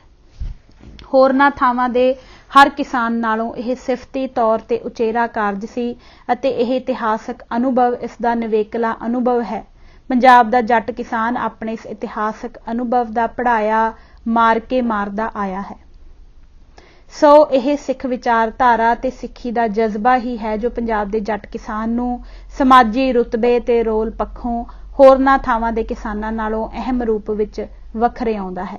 ਪੰਜਾਬ ਦਾ ਹਿੰਦੂ ਵਪਾਰੀ ਵਰਗ ਉੱਪਰਲੇ ਮਨੋਂ ਸਿੱਖ ਧਰਮ ਪ੍ਰਤੀ ਸ਼ਰਧਾ ਦਾ ਦਿਖਾਵਾ ਕਰਦਾ ਹੋਇਆ ਢਿੱਡੋਂ ਹਮੇਸ਼ਾ ਹੀ ਇਸ ਪ੍ਰਤੀ ਔਖ ਤੇ ਵੈਰ ਭਾਵ ਪਾਲਦਾ ਆਇਆ ਹੈ। ਇਹ ਗੱਲ ਉਸਨੇ ਚਿਰੋਕਣੀ ਬੁੱਝ ਲਈ ਹੋਈ ਸੀ ਕਿ ਜਿੰਨਾ ਚਿਰ ਜੱਟ ਕਿਸਾਨ ਨੂੰ ਉਸਦੀ ਇਸ ਨਿਵੇਕਲੀ ਵਿਚਾਰਧਾਰਕ ਮਲਕੀਅਤ ਤੇ ਵਿਰਾਸਤ ਤੋਂ ਵਿਰਵਿਆ ਨਹੀਂ ਕੀਤਾ ਜਾਂਦਾ, ਉਨਾ ਚਿਰ ਉਸਨੂੰ ਲੰਮਿਆਂ ਪਾਉਣਾ ਕਤਈ ਤੌਰ ਤੇ ਸੰਭਵ ਨਹੀਂ। ਜੇਕਰ ਸਿੱਖਾਂ ਦੇ ਮਨਾਂ ਵਿੱਚੋਂ ਇਹ ਗੱਲ ਨਿਕਲ ਜਾਵੇ ਜਾਂ ਕਿਸੇ ਵਿਦ ਕੱਢ ਦਿੱਤੀ ਜਾਵੇ ਕਿ ਉਹ ਹਿੰਦੂਆਂ ਨਾਲੋਂ ਕਿਸੇ ਵੱਖਰੀ ਜਾਂ ਬਿਹਤਰ ਪਰੰਪਰਾ ਦੇ ਮਾਲਕ ਹਨ, ਤਾਂ ਉਹਨਾਂ ਦੀ ਸਾਰੀ ਰੜਕ ਤੇ ਮੜਕ ਆਪਣੇ ਆਪ ਜਾਂਦੀ ਰਹੇਗੀ। ਇਸ ਤਰ੍ਹਾਂ ਪੰਜਾਬ ਦਾ ਜੱਟ ਕਿਸਾਨ ਵੀ ਹੋਰਨਾਂ ਥਾਵਾਂ ਵਾਂਗ ਹਿੰਦੂ ਸਰਮਾਏਦਾਰੀ ਅੱਗੇ ਕੀਰ ਬਣ ਕੇ ਵਿਛਣ ਲਈ ਤਿਆਰ ਹੋ ਜਾਵੇਗਾ ਅਤੇ ਉਸਦੇ ਰਾਹ ਦਾ ਇਹ ਵੱਡਾ ਕੰਡਾ ਨਿਕਲ ਜਾਵੇਗਾ। ਇਹੀ ਹੈ ਉਹ ਅਸਲੀ ਵਜ੍ਹਾ ਜਿਸ ਕਰਕੇ ਪੰਜਾਬ ਦੇ ਹਿੰਦੂ ਵਪਾਰੀ ਵਰਗ ਨੇ ਪਿਛਲੇ 125 ਸਾਲਾਂ ਤੋਂ ਸਿੱਖ ਹਿੰਦੂ ਹੈ ਦੀ ਨਿਰੰਤਰ ਰੱਟ ਲਾ ਰੱਖੀ ਹੈ। ਇਹੀ ਹੈ ਉਹ ਵਜ੍ਹਾ ਜਿਸ ਕਰਕੇ ਖਾਲਸਾ ਪੰਥ ਵੱਲੋਂ ਆਪਣੀ ਵੱਖਰੀ ਪਛਾਣ ਜਤਾਉਣ ਦਾ ਹਰ ਯਤਨ ਤੀਰ ਵਾਂਗ ਸਿੱਧਾ ਹਿੰਦੂ ਵਰਗ ਦੇ ਕਲੇਜੇ 'ਚ ਜਾ ਵੱਜਦਾ ਹੈ। ਸਿੱਖ ਧਰਮ ਨੂੰ ਹਿੰਦੂ ਮੱਤ ਦੀ ਹੀ ਇੱਕ ਵੰਨਗੀ ਵਜੋਂ ਪੇਸ਼ ਕਰਨਾ ਪੰਜਾਬੀ ਹਿੰਦੂ ਵਰਗ ਦੇ ਆਰਥਿਕ ਤੇ ਸਮਾਜੀ ਰਾਜਨੀਤਿਕ ਹਿੱਤਾਂ ਦੇ ਉਦੇਸ਼ਾਂ ਦੇ ਰਾਸ ਬਹਿੰਦਾ ਹੈ। ਇਸ ਚੋਂ ਉਸਨੂੰ ਅਧਿਆਤਮਕ ਸੰਤੁਸ਼ਟੀ ਤੇ ਮਾਨਸਿਕ ਰਾਹਤ ਮਿਲਦੀ ਹੈ। ਆਪਣੀ ਇਸ ਧਾਰਨਾ ਨੂੰ ਅਸਲ ਵਿੱਚ ਹਰ ਧਾਰਨਾ ਨੂੰ ਹੀ ਸਿੱਖ ਭਾਈਚਾਰੇ ਉੱਤੇ ਠੋਸਣਾ ਉਹ ਆਪਣਾ ਬੌਧਿਕ ਅਧਿਕਾਰ ਸਮਝਦਾ ਹੈ, ਕਿਉਂਕਿ ਉਹ ਹਰ ਮਸਲੇ ਬਾਰੇ ਹੋਰਨਾਂ ਨਾਲੋਂ ਬਿਹਤਰ ਸੋਚਣ ਦੀ ਭਰਮ ਚੇਤਨਾ ਦੇ ਰੋਗ ਦਾ ਸ਼ਿਕਾਰ ਹੈ। ਉਸਦੇ ਮਨ ਅੰਦਰ ਇਹ ਧਾਰਨਾ ਪੱਕੀ ਵਸੀ ਹੋਈ ਹੈ ਕਿ ਹੋਰਨਾਂ ਮਸਲਿਆਂ ਵਾਂਗ ਹੀ ਸਿੱਖ ਧਰਮ ਬਾਰੇ ਵੀ ਜਿੰਨਾ ਬਿਹਤਰ ਉਹ ਸਮਝ ਸਕਦਾ ਹੈ, ਉਨਾ ਹੋਰ ਕੋਈ ਨਹੀਂ, ਸਿੱਖ ਤਾਂ ਖਾਸ ਤੌਰ ਤੇ ਹੀ ਨਹੀਂ। ਸੋ ਸਿੱਖ ਧਰਮ ਕੀ ਹੈ, ਖਾਲਸਾ ਪੰਥ ਕੀ ਹੈ, ਸਿੱਖ ਕੀ ਸੋਚਣ ਤੇ ਕੀ ਨਾ ਸੋਚਣ, ਸਿੱਖ ਕੀ ਕਰਨ ਅਤੇ ਕੀ ਨਾ ਕਰਨ, ਸਿੱਖ ਕੌਮ ਦੀ ਜ਼ਿੰਦਗੀ ਨਾਲ ਜੁੜੇ ਤੇ ਉਸਦੀ ਹੋਣੀ ਨੂੰ ਪ੍ਰਭਾਵਿਤ ਕਰਨ ਵਾਲੇ ਇਹਨਾਂ ਬੁਨਿਆਦੀ ਸਵਾਲਾਂ ਬਾਰੇ ਸੋਚਣ ਦਾ ਤੇ ਅੰਤਮ ਨਿਰਣਾ ਕਰਨ ਦਾ ਅਧਿਕਾਰ ਸਿੱਖਾਂ ਕੋਲ ਨਹੀਂ, ਕੇਵਲ ਤੇ ਕੇਵਲ ਪੰਜਾਬੀ ਹਿੰਦੂਆਂ ਕੋਲ ਹੈ, ਕਿਉਂਕਿ ਉਹੀ ਅਜਿਹੇ ਸਵਾਲਾਂ ਬਾਰੇ ਠੀਕ ਸੋਚਣ ਦੀ ਬੌਧਿਕ ਸਮਰੱਥਾ ਤੇ ਕਾਬਲੀਅਤ ਰੱਖਦੇ ਹਨ। ਅਜਿਹਾ ਉਸਦਾ ਮੰਨਣਾ ਹੈ। ਸ਼ੁਰੂ ਵਿੱਚ ਸਿੱਖ ਸੁਧਾਰਕਾਂ ਤੇ ਆਰੀਆ ਸਮਾਜੀਆਂ ਵਿਚਕਾਰ ਧਰਮ ਤੇ ਸਮਾਜ ਸੁਧਾਰ ਦੇ ਖੇਤਰ ਅੰਦਰ ਆਪਸੀ ਸਾਂਝ ਤੇ ਮਿਲਵਰਤਨ ਦੀ ਭਾਵਨਾ ਪ੍ਰਗਟ ਹੋਈ। ਖਾਸ ਕਰਕੇ ਈਸਾਈ ਪ੍ਰਚਾਰ ਸਰਗਰਮੀਆਂ ਦਾ ਰਲ ਕੇ ਟਾਕਰਾ ਕਰਨ ਦੀ ਲੋੜ ਦਾ ਅਹਿਸਾਸ ਪੈਦਾ ਹੋਇਆ।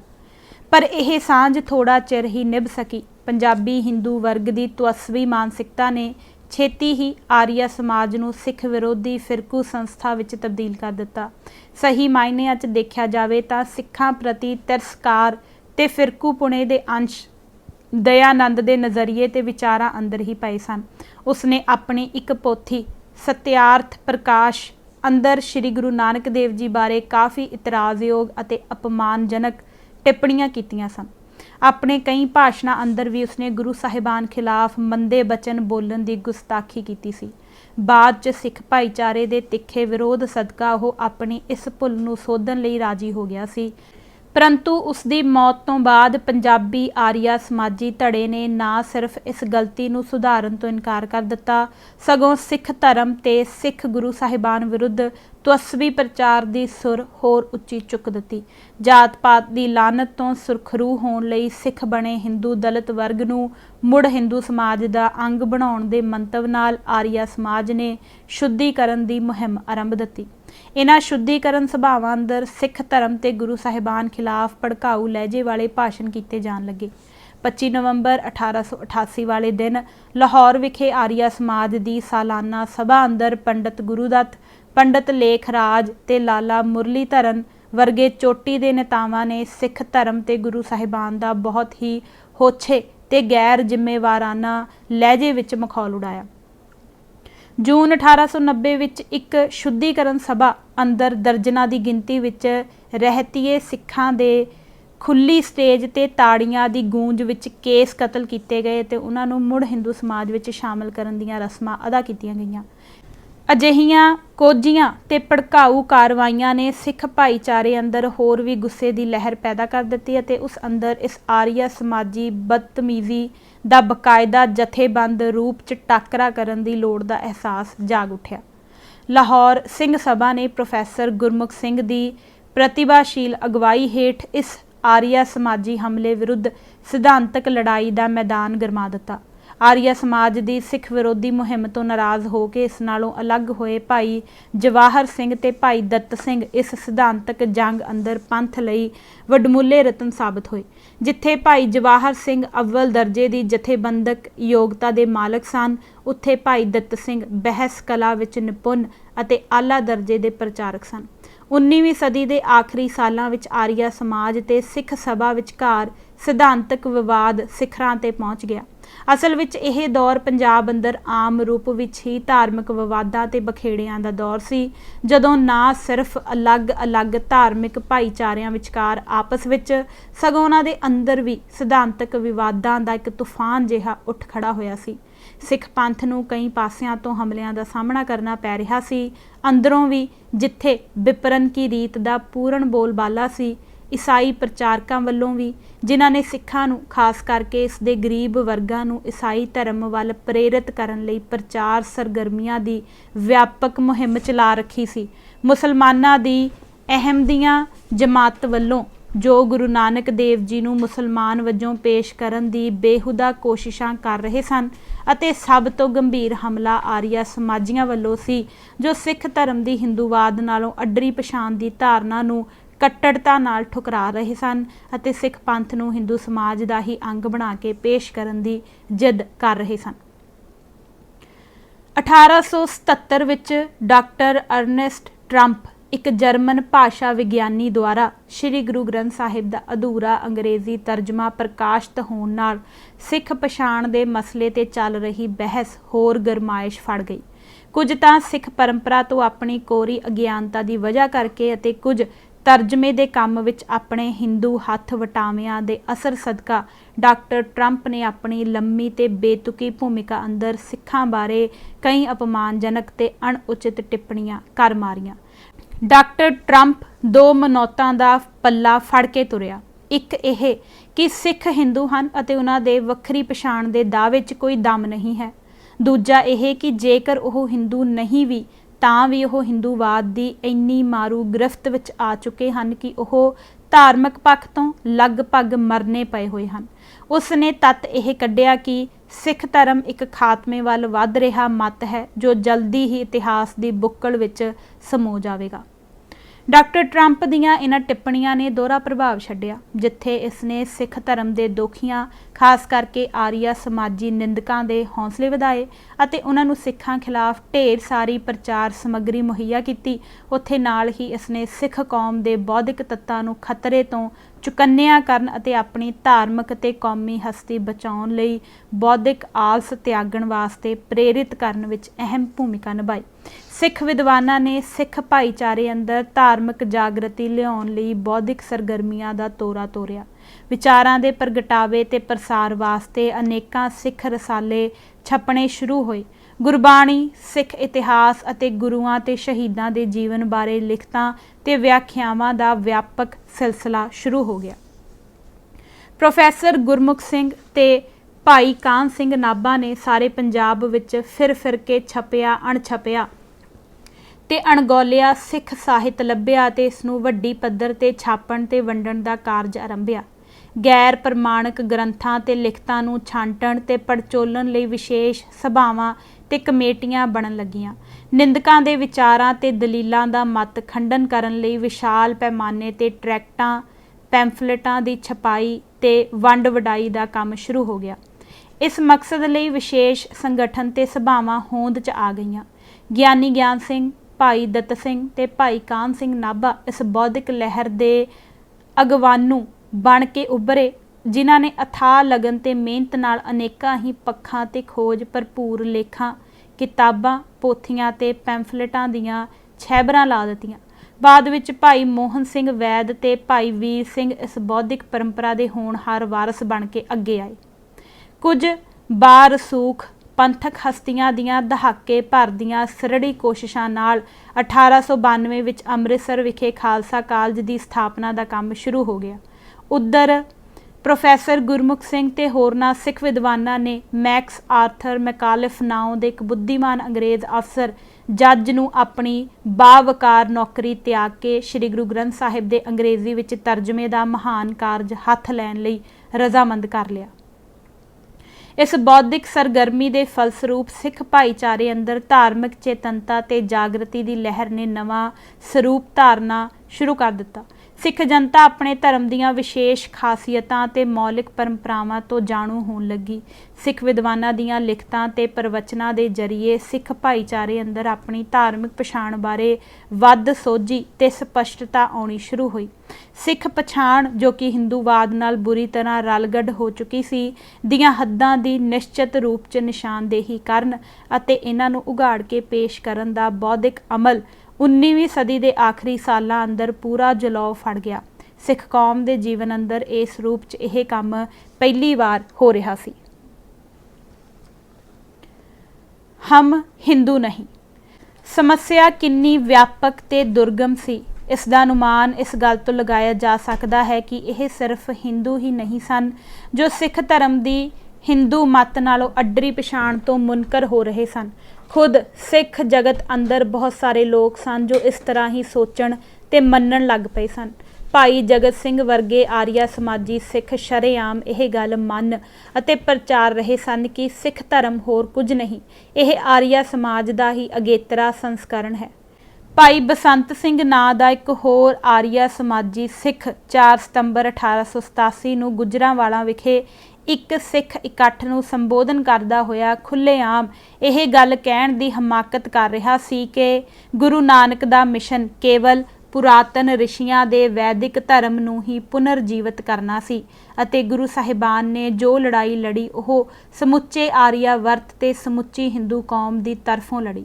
ਜੇਕਰ ਅਜਿਹੀਆਂ ਗੱਲਾਂ ਸਿੱਖਾਂ ਦੇ ਭਰਵੇਂ ਇਕੱਠਾਂ 'ਚ ਕਹੀਆਂ ਅਤੇ ਚੁੱਪ ਕਰਕੇ ਸੁਣੀਆਂ ਤੇ ਸਹਿਣ ਕੀਤੀਆਂ ਜਾ ਰਹੀਆਂ ਸਨ ਤਾਂ ਸਮੱਸਿਆ ਦੀ ਗੰਭੀਰਤਾ ਦਾ ਅੰਦਾਜ਼ਾ ਲਾਉਣਾ ਔਖਾ ਨਹੀਂ। ਇਸੇ ਸੋਚ ਧਾਰਾ ਨੂੰ ਜਾਰੀ ਰੱਖਦਿਆਂ ਹੋਇਆਂ 1899 ਵਿੱਚ ਬਾਬਾ ਨਰੈਣ ਸਿੰਘ ਤੇ ਲਾਲਾ ਠਾਕਰ ਦਾਸ ਨੇ ਸਿੱਖ ਹਿੰਦੂ ਹੈ ਦੇ ਭੜਕਾਊ ਅਨੁਵਾਨ ਹੇਠ ਦੋ ਵੱਖ-ਵੱਖ किताबचे जारी कर मारे जिन्हां विच सिख धर्म के बुनियादी सिद्धांतां ते परंपरावां दी हिंदूवादी नज़रिए तो इन्नी खुल्लम खुल्ली तोड़ मरोड़ की गई कि इसने भाई कान सिंह नाभा वर्गे गहर गंभीर ते तहम्मल मिजाज सिख विद्वान नूं इन्हां दा तुरत पैरा अते करारा जवाब लिखण लई उत्तेजित कर दिता। भाई साहिब होरां ने वजनदार ते तेज़ धार दलीलां नाल हम हिंदू है दी धारना दा थोथ अते कूड़ उजागर करदियां होइयां सिद्धांतक दलीलां दे डंके दी चोट नाल यह नारा बुलंद कीता कि हम हिंदू नहीं।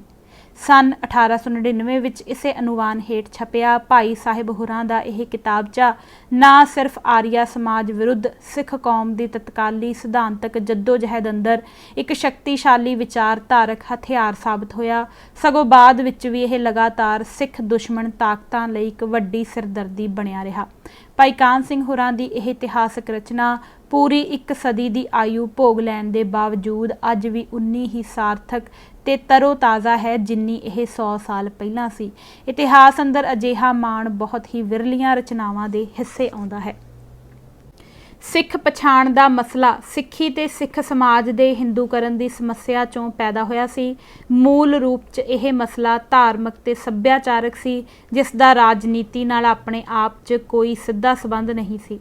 यह मसला राजसी उदों बनिया जदों अंग्रेज़ हुक्मरानां वल्लों लागू कीते प्रशासनी सुधारां नाल अड अड धार्मिक वर्गां अंदर आपो अपनी उचित नुमाइंदगी हासिल करन दी शरीका दौड़ शुरू हो गई।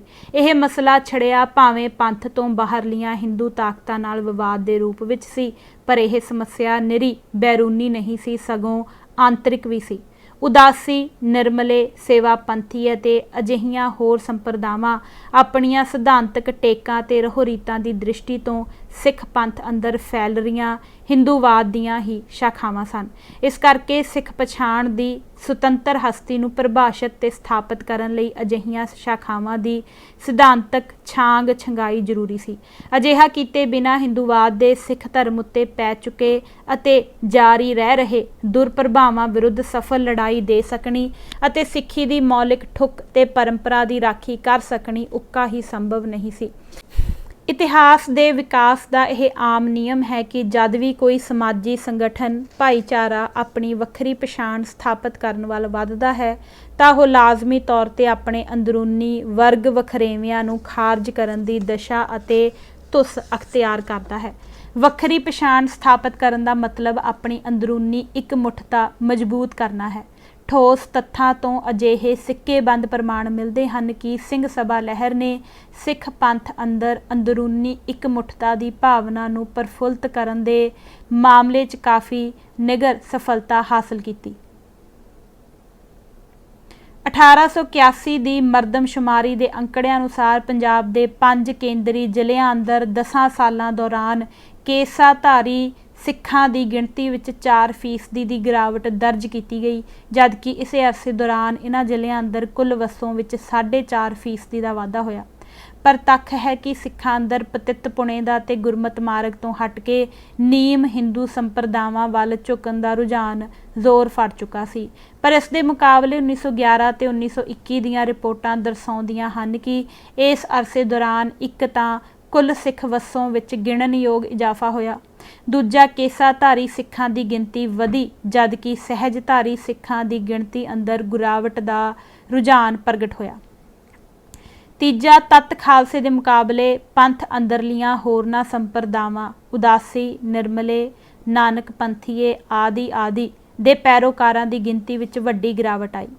1901 तो लैके 1911 तक पंजाब अंदर सिखां की गिणती 21 लाख तो वध के 29 लाख तक जा पड़ी, जबकि इस अरसे दौरान प्लेग की वजह करके पंजाब की कुल वसों विच 2.2% की गिरावट दर्ज की गई। 1911 तो लैके 1921 तक 10 सालां अंदर हिंदू ते मुस्लिम दलितां की गिणती विच क्रमवार 81,229 और 18,773 की गिरावट आई, जबकि इस अरसे दौरान सिख दलित वर्ग की गिणती विच 33,549 का वाधा होया।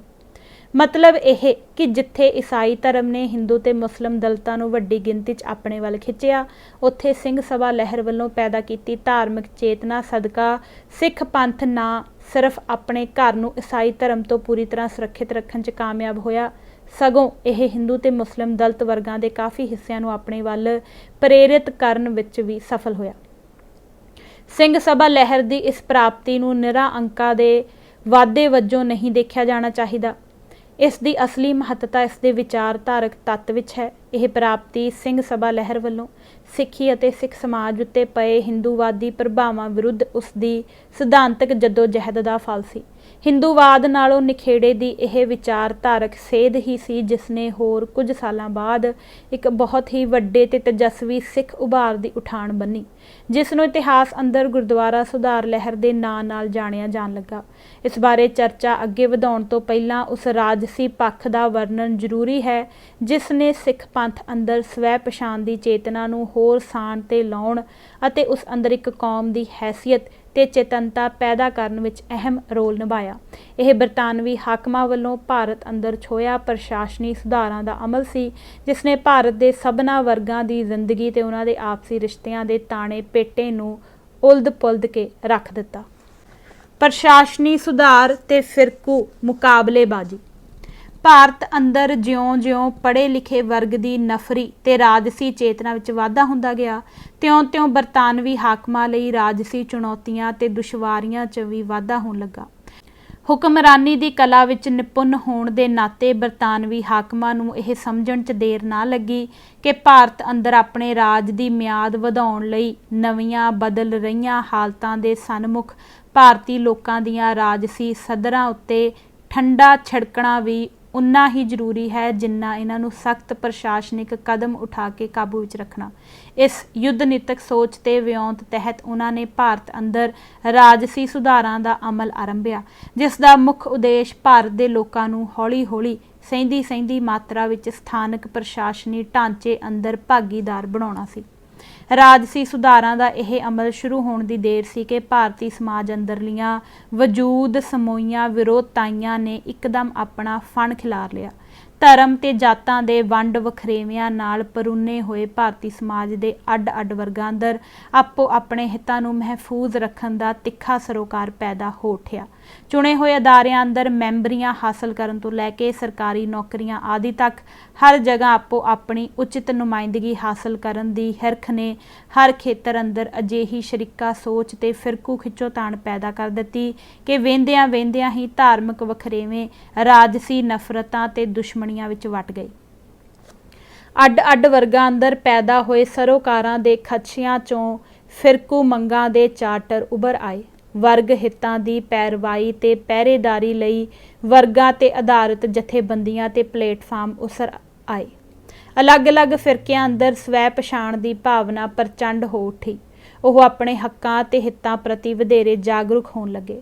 ਆਮ ਜਨਤਾ ਦੀ ਹਕੂਮਤ ਤੇ ਪ੍ਰਸ਼ਾਸਨ ਪ੍ਰਤੀ ਬੇਵਾਸਤਗੀ ਵਾਲੀ ਮੱਧਯੁਗੀ ਬਿਰਤੀ ਅੰਦਰ ਤਿੱਖੀ ਤਬਦੀਲੀ ਆਉਣ ਲੱਗੀ ਅਤੇ ਉਹਨਾਂ ਦੇ ਹਕੂਮਤ ਨਾਲ ਵਰਤ ਵਿਹਾਰ ਤੇ ਟਕਰਾਓ ਦਾ ਅਮਲ ਤੇਜ਼ ਹੋ ਗਿਆ। ਇਸ ਨਵੀਂ ਹਾਲਤ ਨੇ ਸਿੱਖ ਕੌਮ ਸਾਹਮਣੇ ਕਾਫੀ ਕਠਿਨ ਕਾਰਜ ਤੇ ਚੁਣੌਤੀਆਂ ਖੜੀਆਂ ਕਰ ਦਿੱਤੀਆਂ। ਉਸ ਦੇ ਸਾਹਮਣੇ ਸਿੰਘ ਸਭਾ ਲਹਿਰ ਦੇ ਉਦੇਸ਼ਾਂ ਦੀ ਰਾਜਸੀ ਖੇਤਰ ਅੰਦਰ ਪੈਰਵਾਈ ਕਰਨ ਦਾ ਕਾਰਜ ਤੇ ਇਮਕਾਨ ਪੈਦਾ ਹੋ ਗਏ। ਸਿੰਘ ਸਭਾ ਲਹਿਰ ਦੇ ਦਾਨਸ਼ਮੰਦਾਂ ਦਾ ਹਿੰਦੂ ਵਰਗ ਦੇ ਬੌਧਿਕ ਬੁਲਾਰਿਆਂ ਨਾਲ ਬਹਿਸ ਭੇੜ ਜ਼ਿਆਦਾ ਕਰਕੇ ਧਾਰਮਿਕ ਮੁੱਦਿਆਂ ਤੇ ਕੇਂਦਰਿਤ ਸੀ। ਸਿੱਖ ਧਰਮ ਦੀ ਵਿਲੱਖਣ ਹਸਤੀ ਦਾ ਦਾਅਵਾ ਨਵੀਆਂ ਹਾਲਤਾਂ ਅੰਦਰ ਨਵਾਂ ਆਕਾਰ ਪਸਾਰ ਅਖਤਿਆਰ ਕਰ ਗਿਆ। ਹਿੰਦੂ ਆਗੂਆਂ ਵੱਲੋਂ ਸਿੱਖ ਧਰਮ ਦੀ ਸੁਤੰਤਰ ਹਸਤੀ ਮੰਨਣ ਤੋਂ ਇਨਕਾਰੀ ਹੋਣਾ ਹੁਣ ਸਿੱਖ ਭਾਈਚਾਰੇ ਦੀਆਂ ਧਾਰਮਿਕ ਭਾਵਨਾਵਾਂ ਨੂੰ ਠੇਸ ਪਹੁੰਚਾਉਣ ਵਾਲੀ ਗੱਲ ਹੀ ਨਹੀਂ ਸੀ ਰਹਿ ਗਈ। ਇਸ ਨਾਲ ਉਸ ਦੇ ਆਰਥਿਕ ਤੇ ਰਾਜਸੀ ਹਿੱਤਾਂ ਨੂੰ ਸਿੱਧੀ ਸੱਟ ਵੱਜਦੀ ਸੀ। ਸੋ ਅੱਜ ਅਸੀਂ ਇਸ ਕਿਤਾਬ ਦਾ ਪਹਿਲਾ ਭਾਗ ਪੰਨਾ ਨੰਬਰ 19 ਤੱਕ ਹੀ ਪੜ੍ਹਾਂਗੇ। ਇਜਾਜ਼ਤ ਦਿਓ। ਵਾਹਿਗੁਰੂ ਜੀ ਕਾ ਖਾਲਸਾ, ਵਾਹਿਗੁਰੂ ਜੀ ਕੀ ਫਤਿਹ।